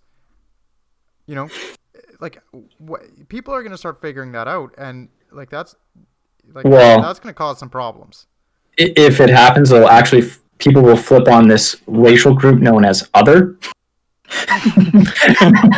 Because every single graph and like chart and pie chart and thing that you'll like look up for like those race-based comparisons these days will either just be white, black, and Latino and just ignore that any other race group exists, pretend they don't, or it'll just have other as a catch-all, and that actually can work in favor of portraying it as like an equitable situation, because it seems that other often kind of averages out because there's indigenous or like Native American, I guess the proper term in America, and Asians and some other groups that Pacific Islander. Yeah, they all kind of like level out so that Asians don't like cause that category to outperform as much as it would if it was just Asians. And so you'll see a ton of graphs that is just like white, black, other, or white, black, Hispanic, other, or just white, black, Hispanic. Or they just ignore the other group. They just ignore all other races. It'll be white, black, Latino, and I think that's very common too. It's just like, what? You're erasing their history or their existence? Like that's really, really. I think it'll be harder and harder once, because I think, as far as I know, the percentage of the U.S. population that's Asian is growing due to immigration. So I think it'll get more obvious as time goes on when they just like have, you know, the U.S. broken out by white, black, and Latino, and it ignores like 20% of the population. Yeah, exactly. It'll just be weird. The thing I love is that the American system has 5 categories for race, and Latino is not even one of them, and yet you still see black, white, and Latino being used in all these studies. It's not hard to have 5 categories. Like, come on, guys. I think Latino must be used in order to raise non-Latino or non-Hispanic Caucasians, raise their scores, and then to also lower the scores of non-Hispanic blacks. Like, just to make the difference more dramatic, because Hispanics are usually in between whenever I've seen those. Yeah. So they're a moderating effect. Yeah, well, and I also think they use it to make like the step argument. I'll be right back. I guess we lost Con for the moment. What's the step argument? Well, I think they kind of like, you know, they show like whites at the top, and then there's like this middle group, which is Latino, and then black's the worst, right? Like it's like, yeah, it's a clear delineation of like success or outcome, right? It's just kind of illustrates their point. It's more illustrative, I think, than just having, say, white or black, or just having, just having one group. They try to like. I do see a ton of stuff that is just white and black, but the inclusion of Hispanic or Latino or whatever they choose to call it is always kind of bizarre, because that group that's also a huge demographic, to be fair, too. So they could also just be appealing to Latinos, who are a huge and growing percentage. Like, I think finally in this, like it's at the point now that Latinos are a bigger percentage of the population than black in the U.S. for the first time ever. In the last few years, they overtook. So I think Latinos are the ones that had the charge of multiracial whiteness directly leveled at them, when in fact, like, according to the American system, they are white. for the most part. Although they can also be black or any other race because I it's thought Latino modifier. it was just a modifier. For the most part, they identify their race as white, and then their modifier is Hispanic, and that's like your average Latino, I guess. And then you have every other race as a possibility. Although Asian Latino, I'm going to say, is probably pretty uncommon. Yeah, I would assume. Yeah. Speed. Is there anything else about like Canada specifically? Because I think we could probably move into. We already are, but we could take the whole conversation over to like the notion of colorblindness and whatnot. But just to close it off, anything else on Canada and the claims of white supremacy? Were you guys convinced that this place is a white supremacist nation? Are you believers? Well, there was that one chart back from 2013, which was interesting, which was basically asked, it was a survey poll that asked like if you would have a problem with another race being your neighbor, and Canada was one among some of the, I don't think it was a fairly small number, but Canada was one of the small number of countries that scored the lowest amount of people saying they would have a problem, between 0 and 5%. I can't remember. I don't remember if Canada had their exact percent spelled out. They didn't, but so I got that graph open, or that map open, and the other countries that score in there, I'm not going to name all of them, but there's actually a number of South American countries. There's the United States, there's Canada. This is the 0 to 5%. It's Norway, Sweden, and the UK, and Australia, and New Zealand. So it's a big chunk of it's pretty much the Anglosphere.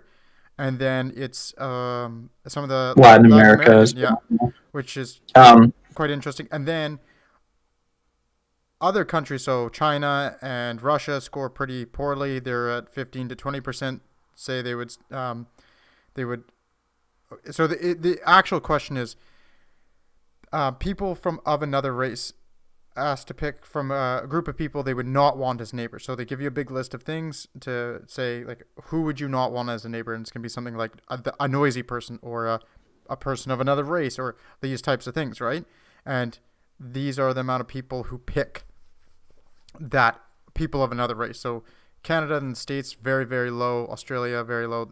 It's essentially the Anglosphere.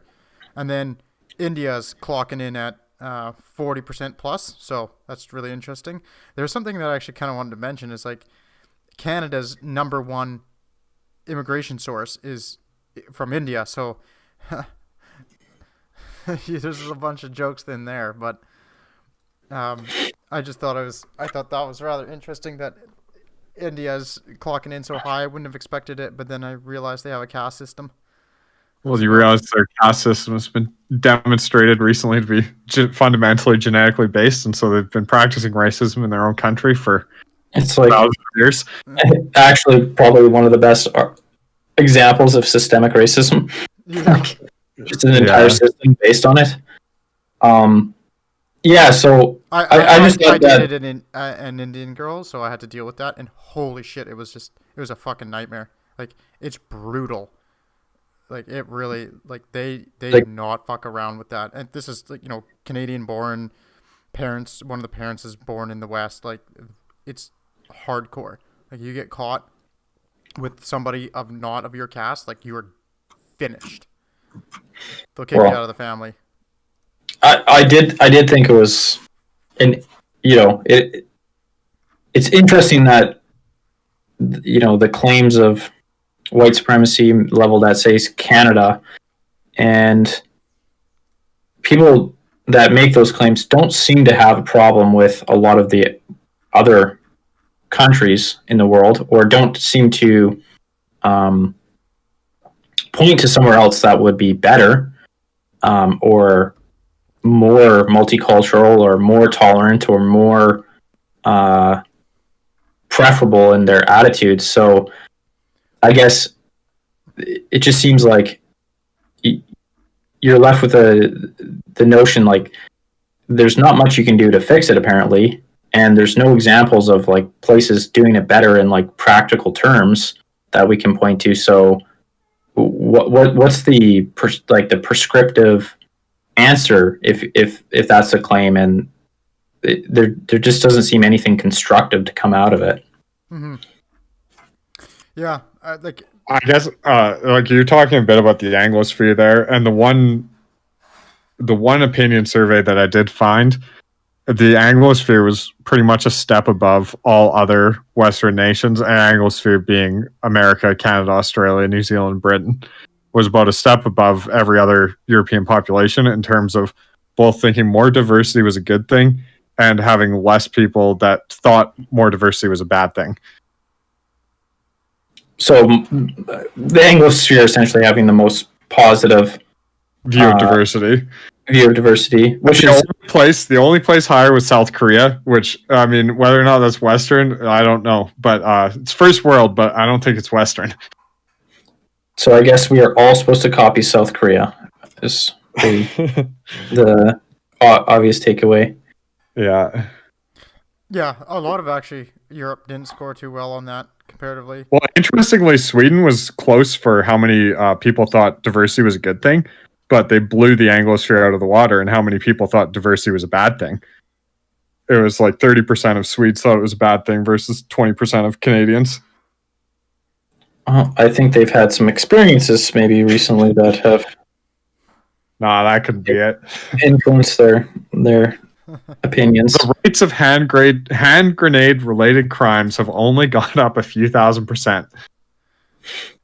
Yes, it went from 0 to what was it, 142 over like the last 10 years. The fact hand grenade related crimes are a thing is just blows my mind. I know, it's like I've never heard of a hand grenade crime in Canada once, and then the fact that you have a smaller country, much smaller, has gone from 0 to like I think it was like 100 or something just ludicrous.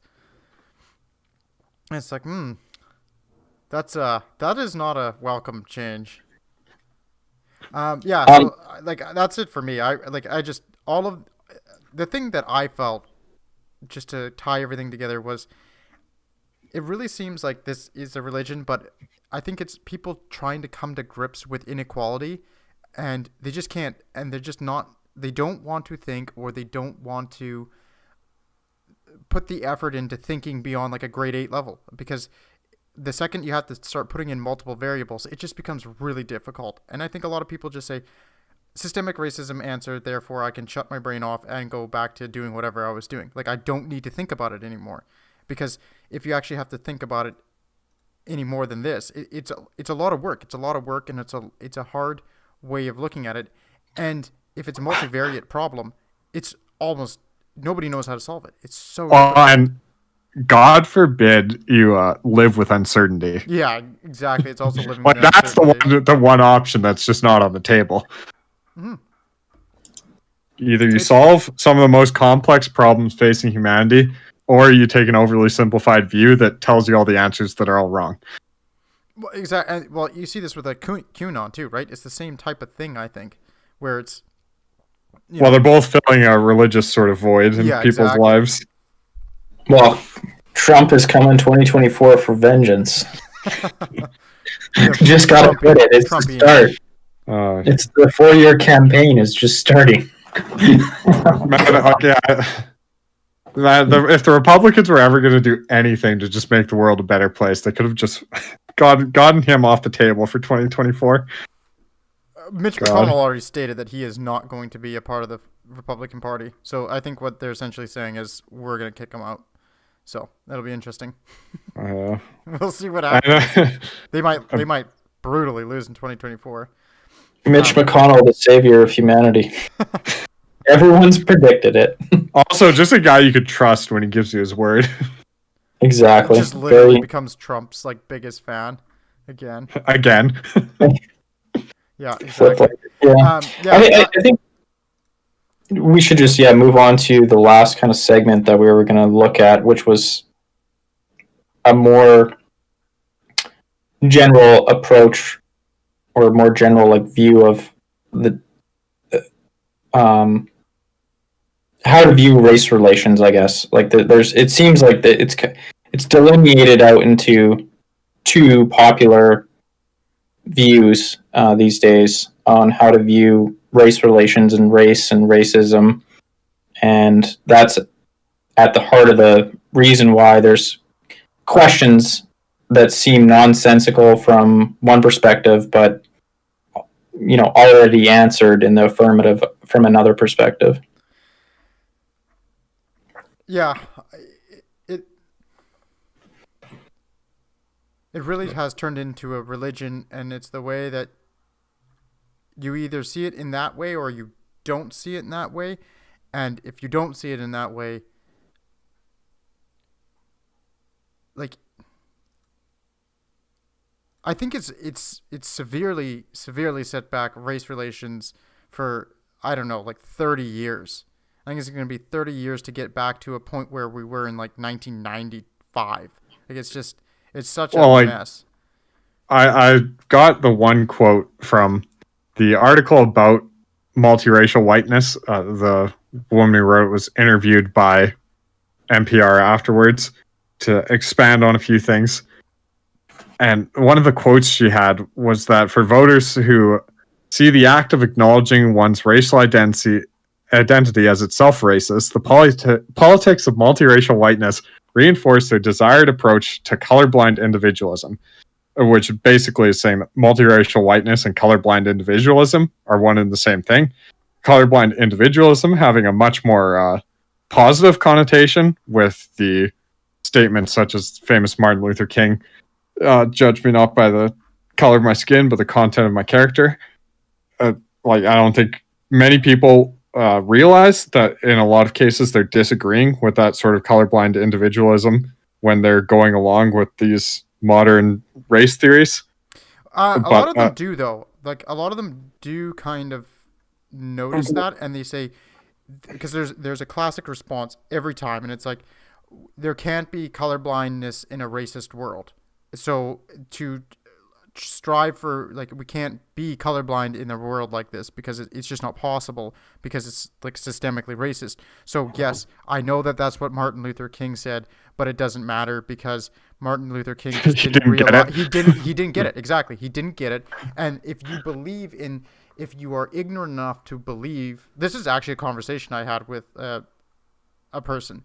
If you are ignorant enough to believe in that, then you're racist. Like, then you are racist and you're a part of the problem, and you need to essentially check your privilege, is what I was told by this very enthusiastic person.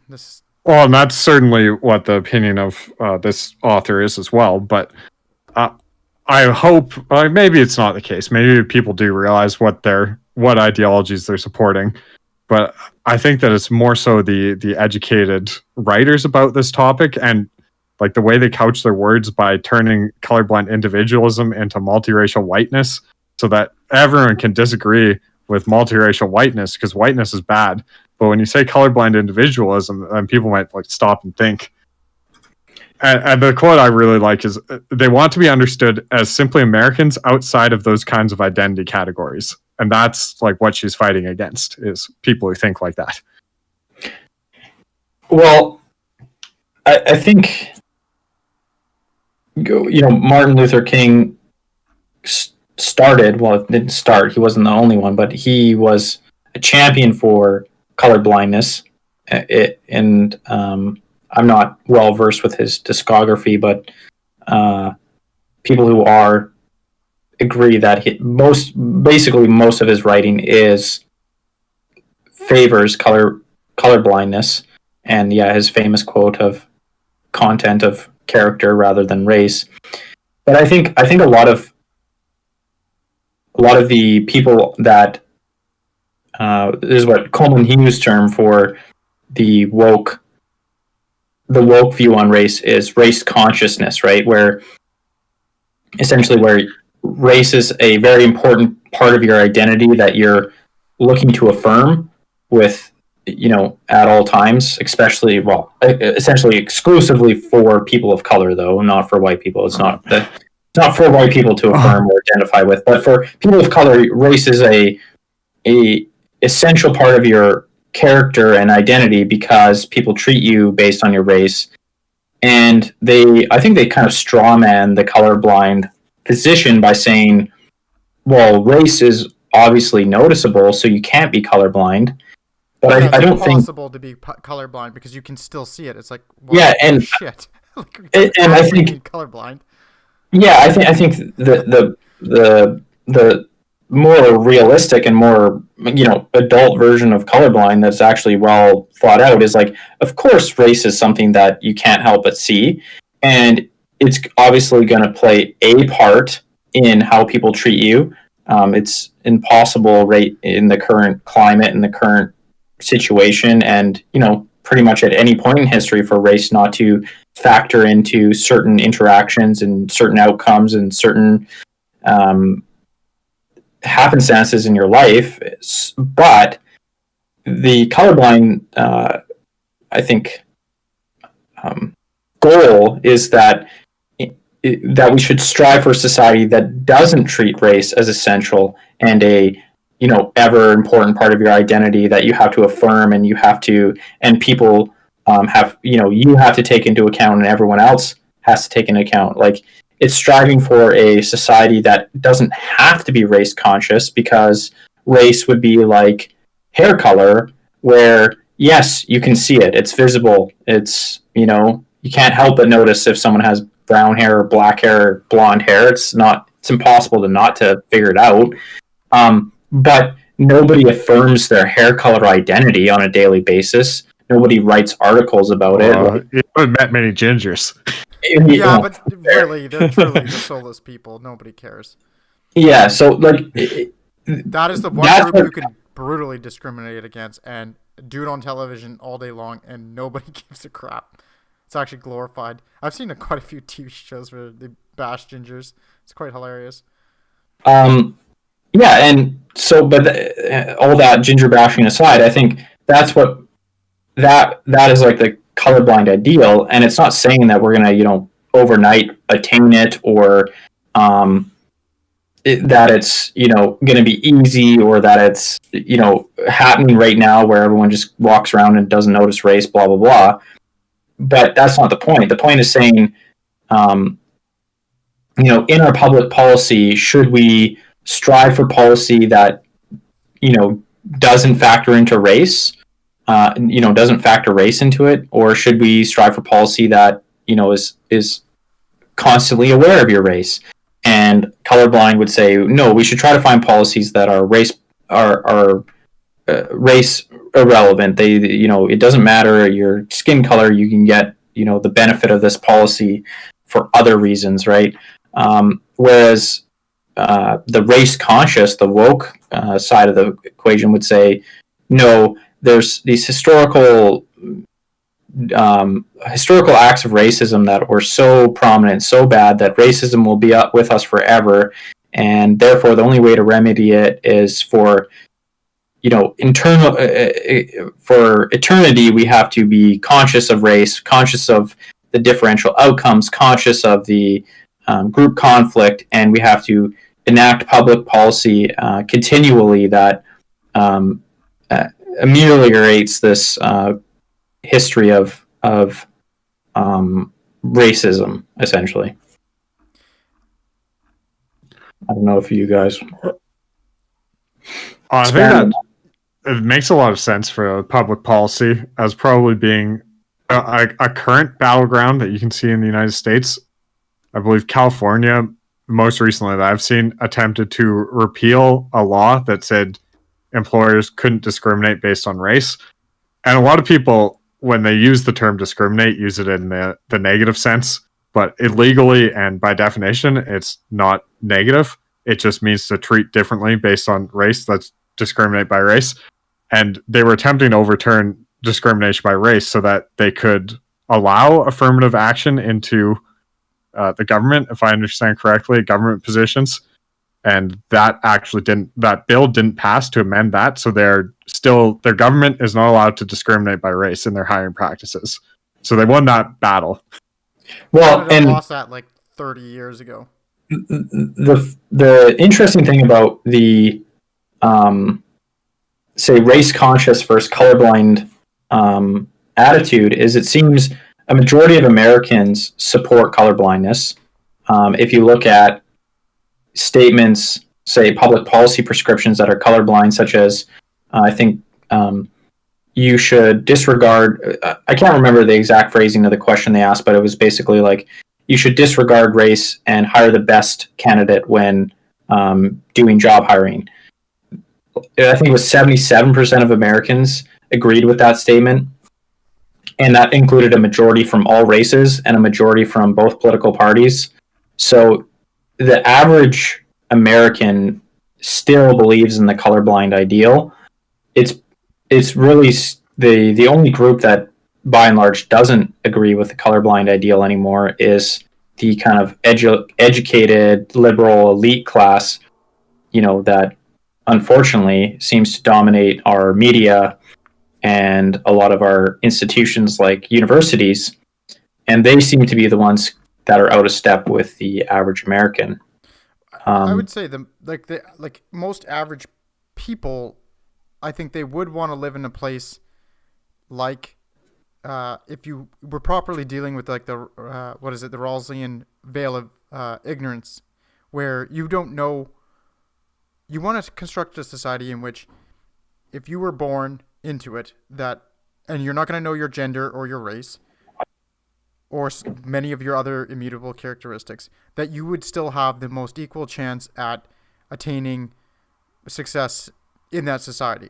And so that means you want to set up essentially what is a completely colorblind, gender blind, whatever blind society. And I would say that that's actually, like, most people would agree with that. That's like the standard liberal value set. And what disturbs me is that there's, like, yes, most people agree with it, but I think that, especially in a place like Canada, I think that there's the risk of people of changing that and having, like, that breakdown. That's kind of what I see a little bit of, where people think, well, you know, it's okay because people faced many years of historic injustice, they should get preferential treatment. And, like, maybe there is some of that is necessary to try to help, like, kickstart particular groups to make things better. But I also fear that there could be, like, a bit of a breakdown in just, like, belief in the liberal, like, those liberal principles. I don't know, like, that's just kind of what I see, especially with young people, right? With a lot of, like, the younger people. If you believe that and you grow up believing that, you know, who's to say that doesn't continue on later into the political sphere, and that really starts to erode that national liberal in, like, little L view. Well, I think race consciousness is just another, facet of identity politics, right? And I think, we're just learning over and over and over again, you cannot have a functioning society that is built around identity politics, because you will just have it turn into tribal warfare, essentially, whether that's actual warfare or just complete social discord, unrest, and conflict, right? Culture war, quote unquote. And I think that's why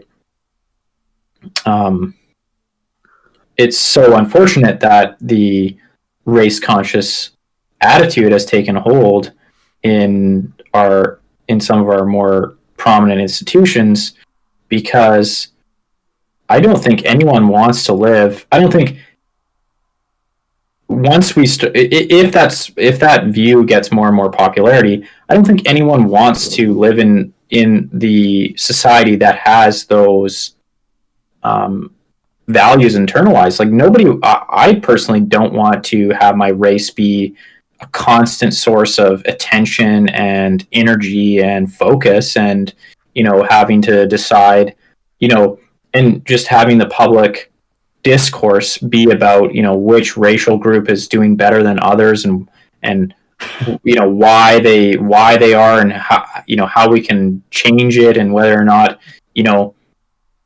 which ones have had the hardest go of it, and whether or not you got to quantify all the way back to prehistoric times. And once we say we bring in how many decades of affirmative action does it take, and before white people are at a disadvantage, and white people now have a racial gripe, and It's just gonna be a yo-yoing back and forth into like, and it's just gross.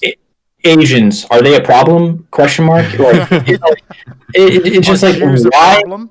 Why do you want to have that society? Why do you want to have those conversations? Whereas none of that's an issue with colorblindness, and that's, I think, why Martin Luther King would have advocated it, and why most people advocated it, since most reasonable, well thought liberals, classical liberals, have thought that way since that time.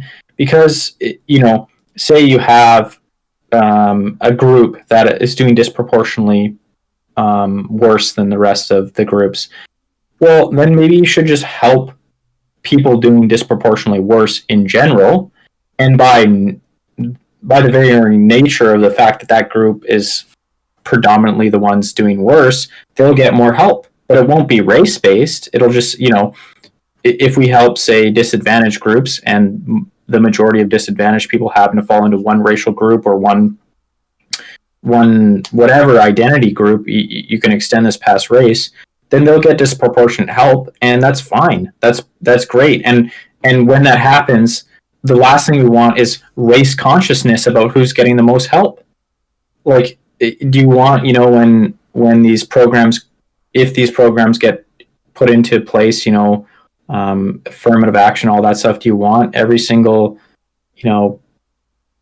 ethnic group, by even finer grain analysis, determining who's gotten which number of scholarships and which number of placements? And you're going to be trying to do grievance accounting, and that is it's such an enormous waste of a society's time, and effort, and money. It is just awful. Like, I don't see I can't wait for the grievance lobbying. What's that? Yeah, that's what I was thinking. You got to have your racial representatives up there lobbying the government for why your race needs more than the other races. Oh, like, especially in the States, how much of a fucking shit show that would be. Like, why don't Chinese Americans get together a lobby group to demand repeals of affirmative action because it's hurting them, and that will happen. Like that. Oh yeah. With the lawsuits, it's lawsuits now, but it'll be political action later. And it just sounds like a miserable society to live in, where you're constantly thinking about it, constantly wasting energy on it, and it doesn't seem to help either. Well, like, until looking into this stuff, I hadn't heard the term racial consciousness ever thrown around like this, except in studying Nazi ideology. Like, that's the only other time. It's like, it's insanity. It's like, these people are just basically taking the playbook of the Nazis and applying it to minorities. Saying, yeah, we want to inspire racial consciousness. We want to awake people's racial consciousness so they realize what part of the race they are.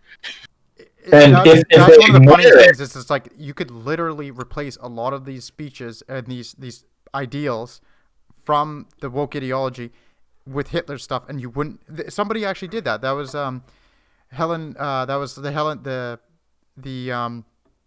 what was it, like the grievance study hoax. They call it a hoax, but it's like the grievance study expose, where they literally did that. They took Mein Kampf, they replaced it with like words, like specific references that could identify it directly to Hitler's Mein Kampf, and they just replaced the ideology with words from wokeism, and they were going to get it printed. Like, they were going to get it published in academia, like a serious journal, a quote unquote serious journal, but an actual academic journal was going to publish it because they liked it, but they got caught in their little expose before. So then the people figured out, oh shit, this is like the people who were, just exposed to exposing us. And I think, if you can easily swap out Mein Kampf for your own ideology, something has gone absolutely horribly wrong. Like, well, you just know for sure you're appealing to humanity's base nature. Like, like just not appealing to their higher angels, or as the term goes. Yeah, I just don't see. I don't see any of it ending well. Like even the proposed solutions just don't seem to be working particularly well. I mean, maybe it's not been long enough in their estimation, like affirmative action, but those are, yeah, we're already seeing the blowback on those. And what's the end goal? Like, what's the end state that, you know, say we do quote unquote fix some of these inequalities or outcomes or whatever. You know, do we live in a society where we're just constantly doing fine grain analysis on group difference outcome, race difference outcome and then when things go the wrong way, we just have to, you know, come in with authoritarian hand and fix them? Like, that's exactly what the writers like Ibram X. Kennedy want. That's exactly what I read his book, and it's one of the most famous ones. Ironically, he's gotten himself in a whole bunch of hot water because he made some comments that were perceived as derogatory towards trans people. So now he's being attacked by the woke crowd, which is interesting to see that he was the absolute pinnacle of that space. He was probably the number one, and he's now being attacked because he said some stuff about trans, and they're going after him really hard for it. So, like, this whole thing's already starting to rip itself apart. But his major point in his book was essentially, we need a totalitarian regime. It would be a governmental branch. It would be like the fourth branch of the government that was appointed by the president. You could not remove them once they were appointed. And they would be able to inspect every single law in America that is passed and determine if it was going to be anti-racist or racist. So that means leading to worse outcomes or better outcomes for blacks, and really only blacks.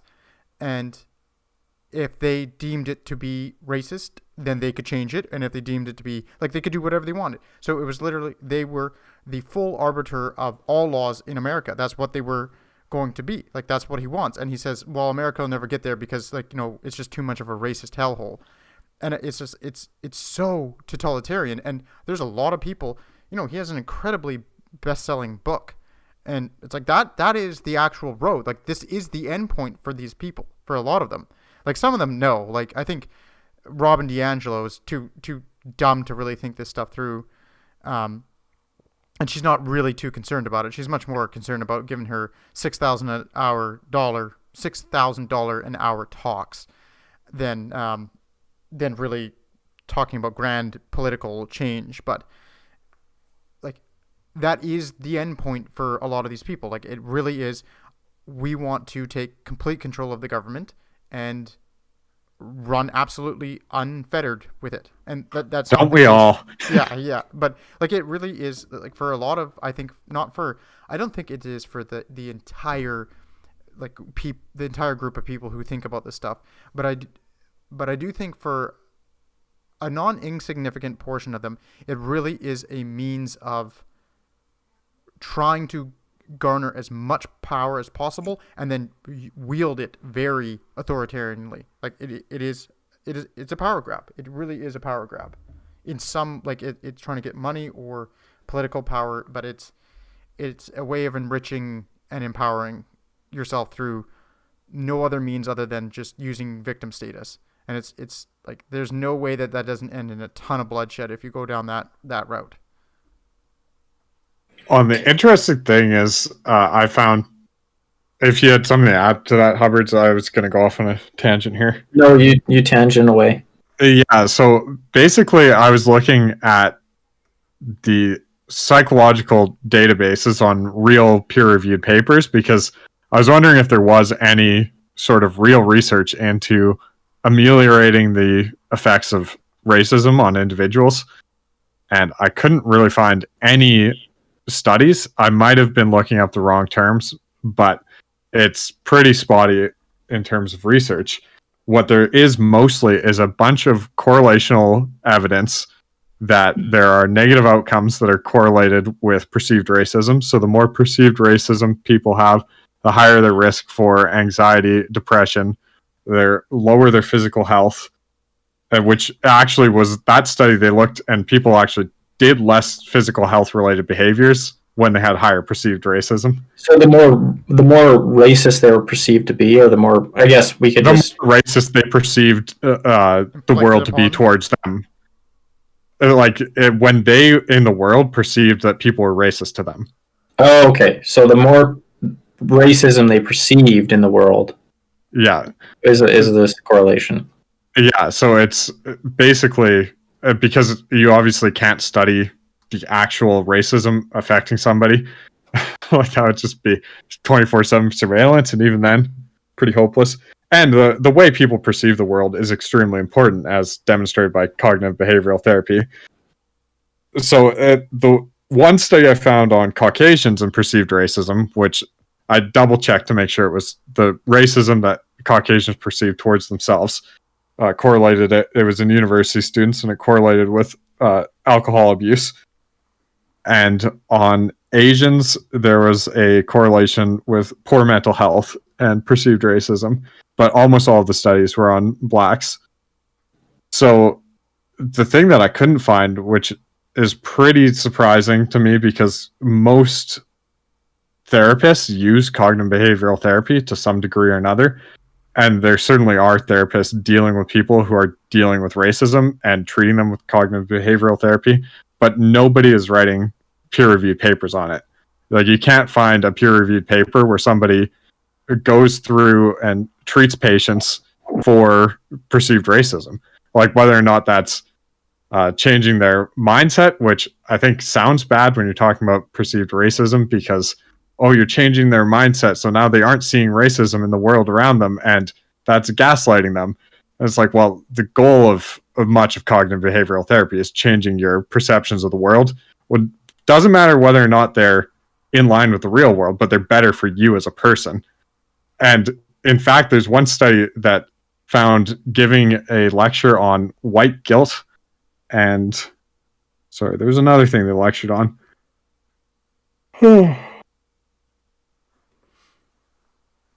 White guilt and anti-racism lectures improved, this was a beneficial outcome, improved perceived racism.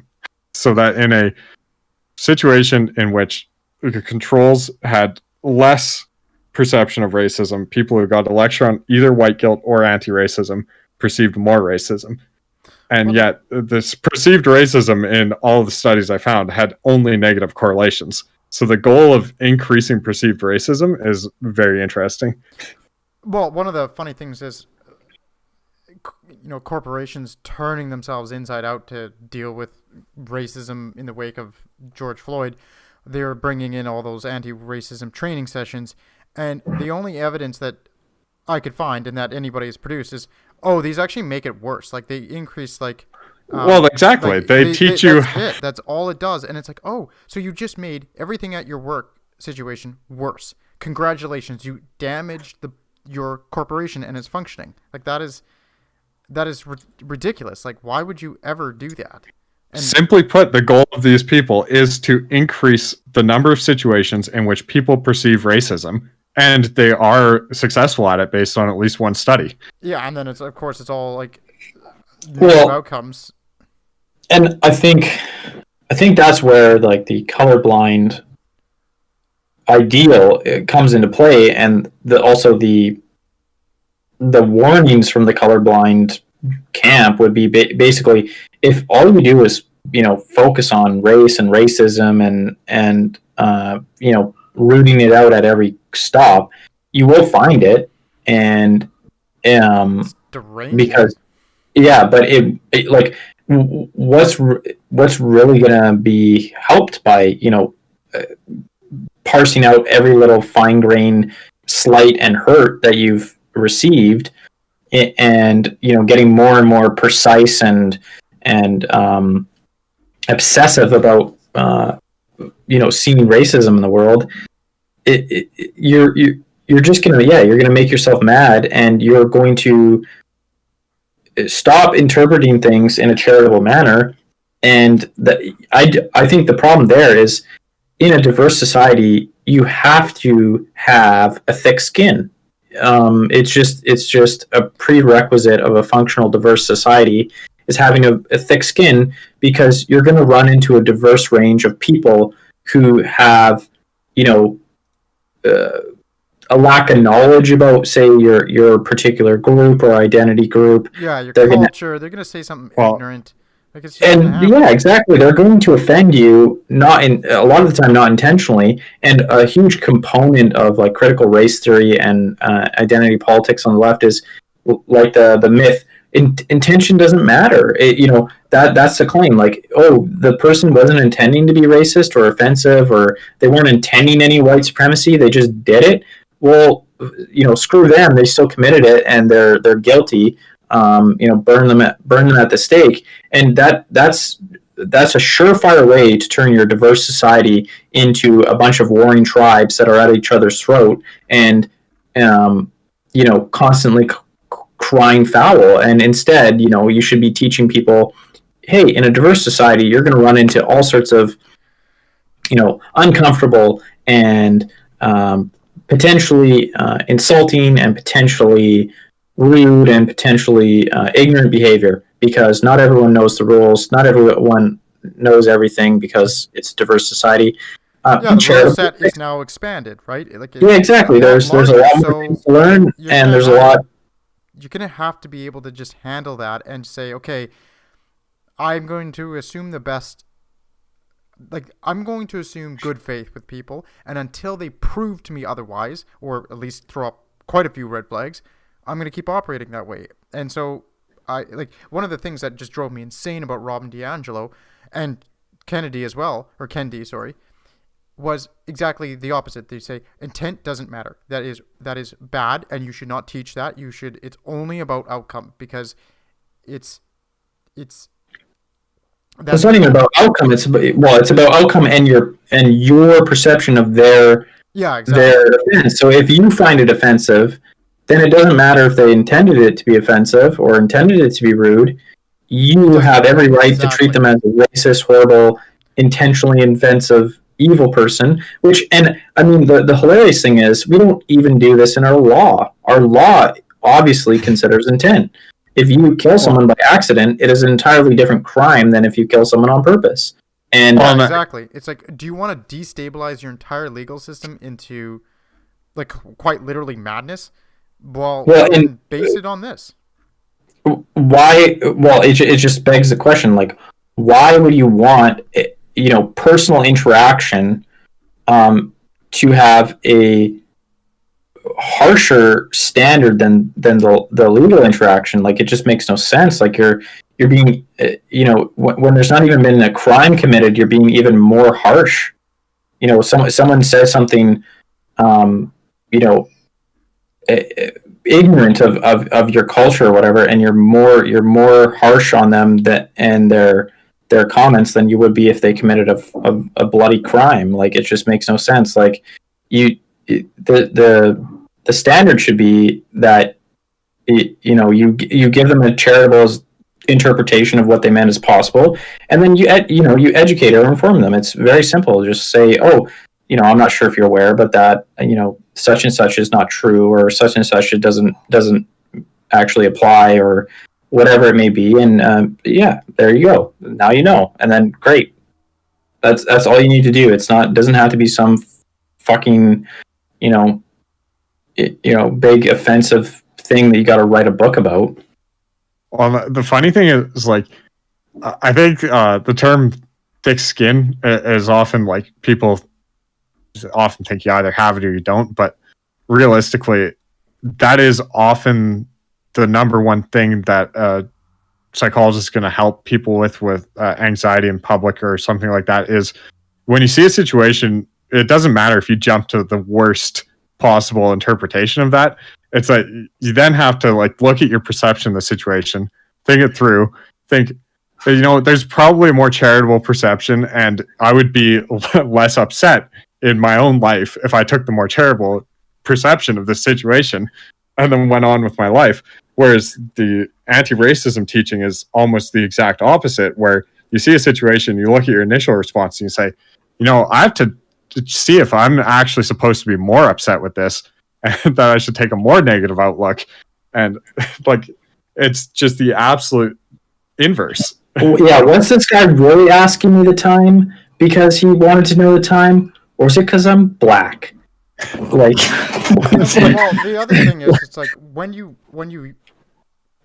go down that, when you use this material as your basis for interpreting social interactions, you can interpret any interaction in a negative, racist way, and it turns everything in. Because like, I started reading a bunch of this stuff because it had been recommended at work, and like, it completely warps your brain. Like, you start to begin to think in racial terms about everything. It's so brutal. I follow Peter Boghossian and James Lindsay and Helen Pluckrose, and they're the ones who did that grievance study. So they wrote all these papers, these fake papers that were all in this critical race theory and identity politics style.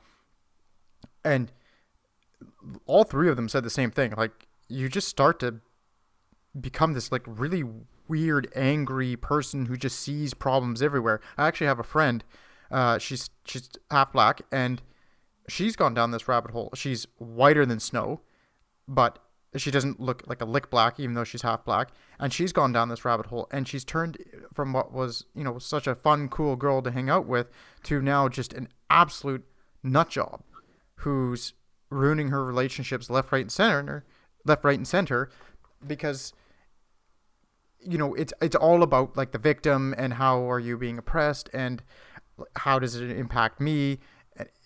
It is an extremely self-centered view of the world. Like, it has no theory of mind. It's all about me. How am I interpreted in this? Like, how do I interpret everything in the way that I want to see it? It has nothing. It offers the world.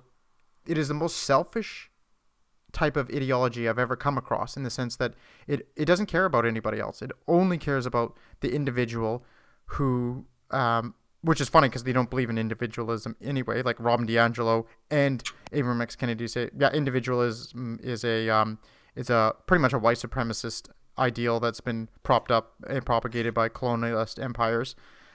But like, it's an extremely individualistic, to the point of just narcissist. It's extremely narcissistic, right? Like, that's really what it is. It's all about the one individual, how they perceive the world, and everything else that is, if they fall into the right categories, then everything else needs to be subservient to that.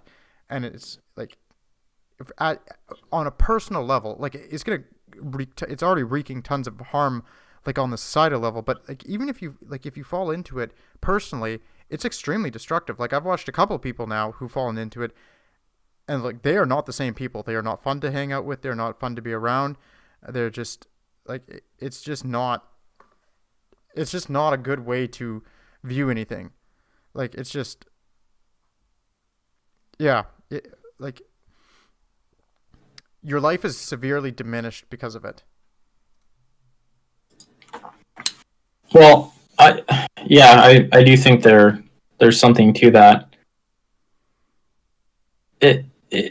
It's I don't see the problem is I just don't see like a solution in terms of what people who aren't captured by the ideology really do. Like, I think you could make parallel arguments with, say, fundamentalist Christianity in certain respect, where it's just like a lot of the things that you end up believing or having to believe with fundamentalist Christian beliefs just doesn't help you out very much, and isn't very, it doesn't turn you into a very fun person to be around in a lot of respects as well.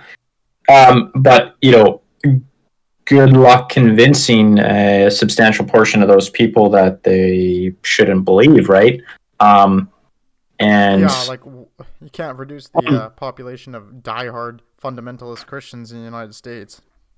I think that's totally accurate, but it's just the mainstream hasn't yet realized that that's the sort of people they're dealing with. Yeah, and I think that was my point, is like, I think we have to learn to live with these people, essentially, but also we also have to learn to stand up to them, right? Like, Yeah. I don't think nobody wants to capitulate to the evangelicals and set off the death cult and nuke the world into oblivion because Jesus is coming, and nuclear holocaust is what signals his return. So that's the rapture. Like, let's go. So and maybe maybe nothing in critical race theory or whatever is as extreme as that, or the outcomes maybe not be quite so I would nuclear war. say that. But Well, yeah, I would say that if Abram X Kennedy got his way, it's pretty damn close to that. Like, it's not nuking the entire world, so it's not quite as bad, but it is totalitarian to an extreme degree. well, I think that's true. I think like any rigid religious ideology that's rooted in dogma and absolutely incapable of listening to evidence and empirical data, it's gonna have to rule by tyranny, right? So I think if that's the thing, people need to stop saying, "Oh, well, let's just concede a little bit here, concede a little bit there." Oh, there's a kernel of truth in what they're saying there. There's a kernel of truth in what they're saying there. It can't hurt if we just Just say okay. And you can also say the same about Christian extremists or whatever, in the sense too. Like, there are some things in the Bible or in some of their beliefs that do have kernels of truth and have some there's parables with some allegorical value and some metaphorical value. A lot of it has actually some pretty deep truth and some very solid lessons. That's no reason to capitulate to the dogma aspect of it at all. It's like, fuck that. These people are crazy, and we need to say no to crazy, because we can't put crazy in charge because they will ruin everything. So yes, there's a lot of kernels of truth, and there's a lot of legitimate grievances rolled up with the illegitimate ones. Oh, but yeah. we have to start thinking of it collectively as a religion, and we have to start realizing that we need to in the same way reject it at that upper level, and just say, despite all the maybe nuanced kernels of truth, broad strokes, no way. Well, exactly. It's like, you don't allow ultra-Orthodox Jews to start implementing rules at the government level, or you don't allow fundamentalist Muslims to do the same, or fundamentalist Christians in America or Canada. You just don't allow that. It's a secular nation. And Helen Pluckrose actually talked about this very clearly. She said, it is a religion, and our nations are secular, and so we don't allow this stuff to become a part of the laws. And that's how it is. And you can believe that, and you can believe whatever you want. That's totally fine. We're not controlling your thoughts here. We're not telling you you can't have them, but you don't get to put these things into play on in any sort of political or social realm that is like that is public interest. You just don't. And if you get slapped back down, because that is exactly what needs to happen to you, because you are engaging in something that is completely unacceptable, and we have deemed it unacceptable for decades in Canada and the States. It's they're secular nations, and that's the way they are to remain. Unfortunately, you have people like Biden and like Trudeau who seem to buy into this religion and really want to push it through into the general programming of the country. I think that's a separate issue. I think if I was to put my money on it, I would say, especially say someone like Biden is cynically utilizing it for political gain. But I think there is a mirror image on the political right as well. Oh yeah, it doesn't with the Christian fundamentalists were one group on the political right that were doing crazy shit already.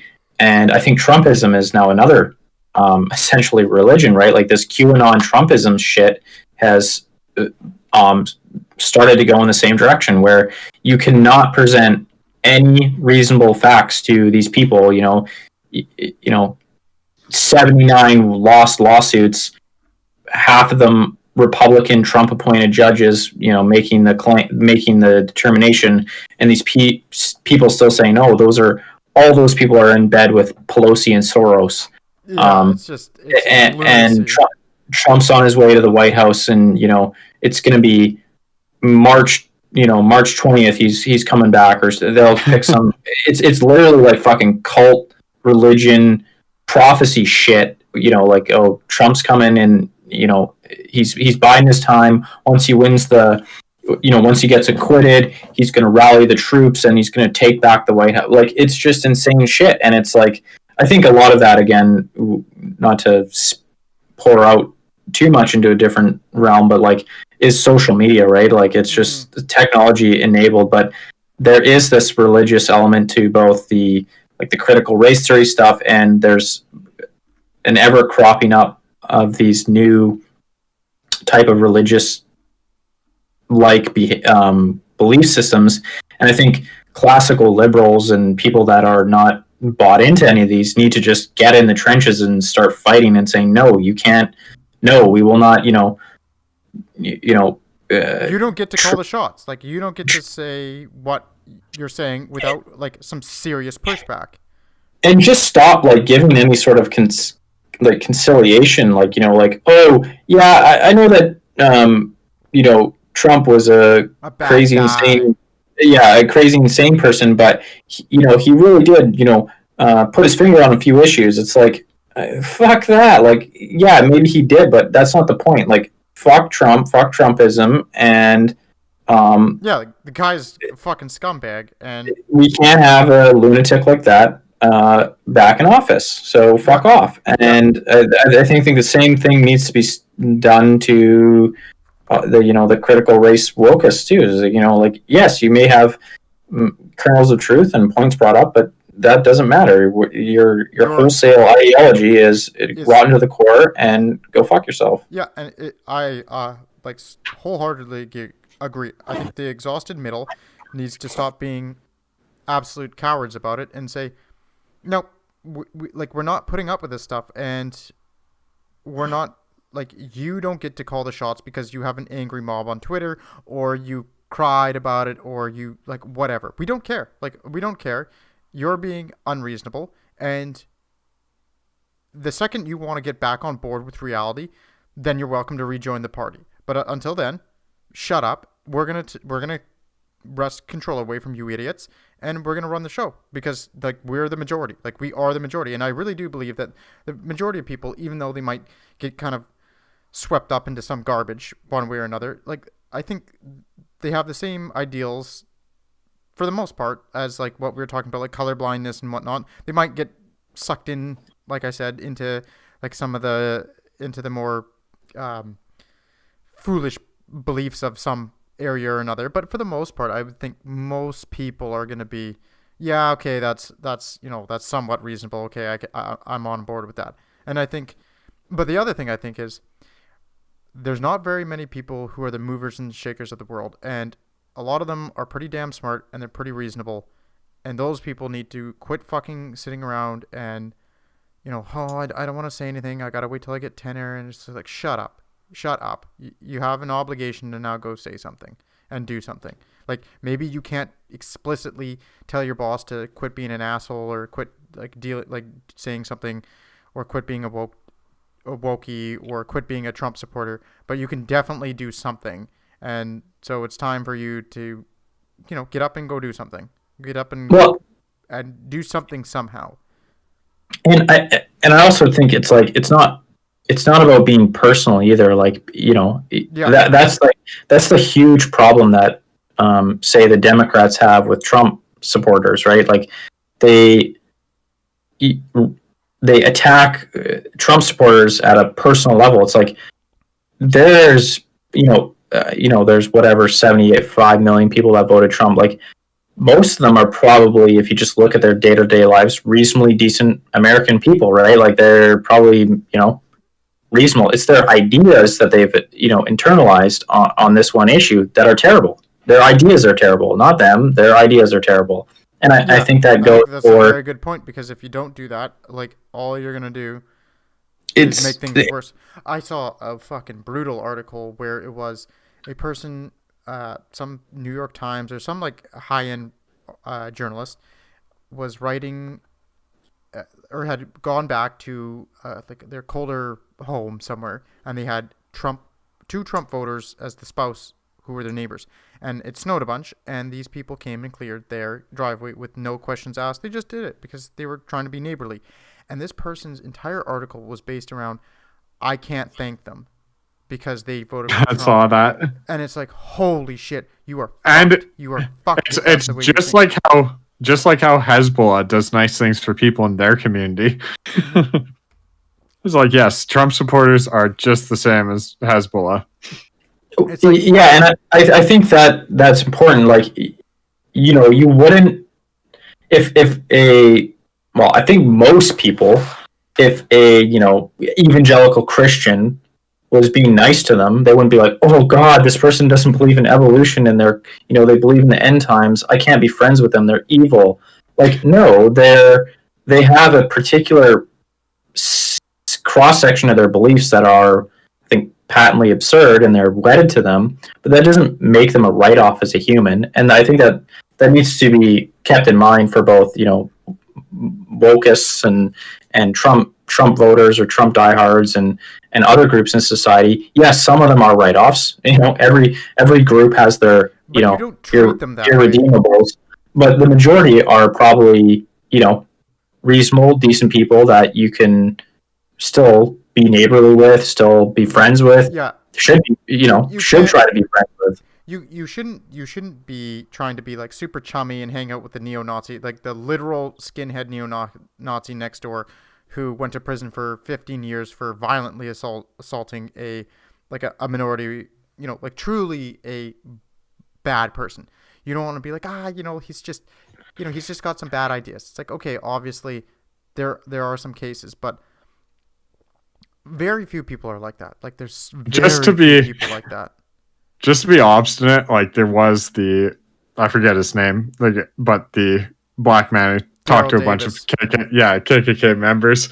Or it's about as bad as you can get in terms of like assuming someone's a write-off once they joined the KKK, and still convinced over 100 of them 200. to leave the KKK. 200. Yeah, and just live normal, non-racist lives because they finally talked to a black guy and realized, oh, he's a person too. Yeah, exactly, and that was my point. Is like a lot of these people are going to be overall redeemable characters, and there is maybe a small subsection of them that aren't. But yeah, don't act like that's the majority or that's the default. Like, and my just not point true. too is like if it's a guy who had done that, he went to prison for it, and he's like, I'm gonna do it again.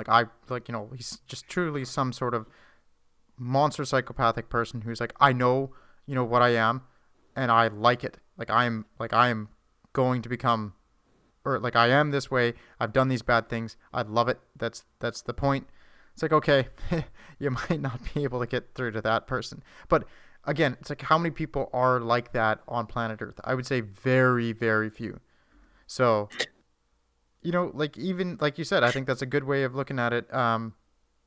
Price, where like the Dow Davis, it's like even he was convincing. He had convinced a lot of KKK members, is very close to as bad as you can get, to leave, and maybe that's a good way for people to view it. It's like, if you befriend them, maybe something good will come of it. Well, a lot of these religion aspects, there are certainly diehards, because I think religion is easily the best model in which to put this. There's a lot of diehards, and then there's even more people that are there because of the community aspect, and they don't find that community aspect in the other parts of their lives. Oh yeah, and that's why I think with wokeism, I think it is it's a religion for young people who are usually completely, they're devoid of any sort of religion at this stage, and they found it. Like, that's what it is. Like all the people I know who have fallen into it are like, they're atheists of one form or another, though it has taken, like, wokeism has actually permeated some churches. But they're typically, people who are, they lack that. They lack that community, and then they get online, and then they're screwed. Yeah. Well, do you guys have anything else? Like, we're already at 2.5 hours, so. Yeah, I think that's about wraps it up, probably. Yeah, fairly long-winded. Yeah. Alrighty. Well, I think we can call her a day here. Peace.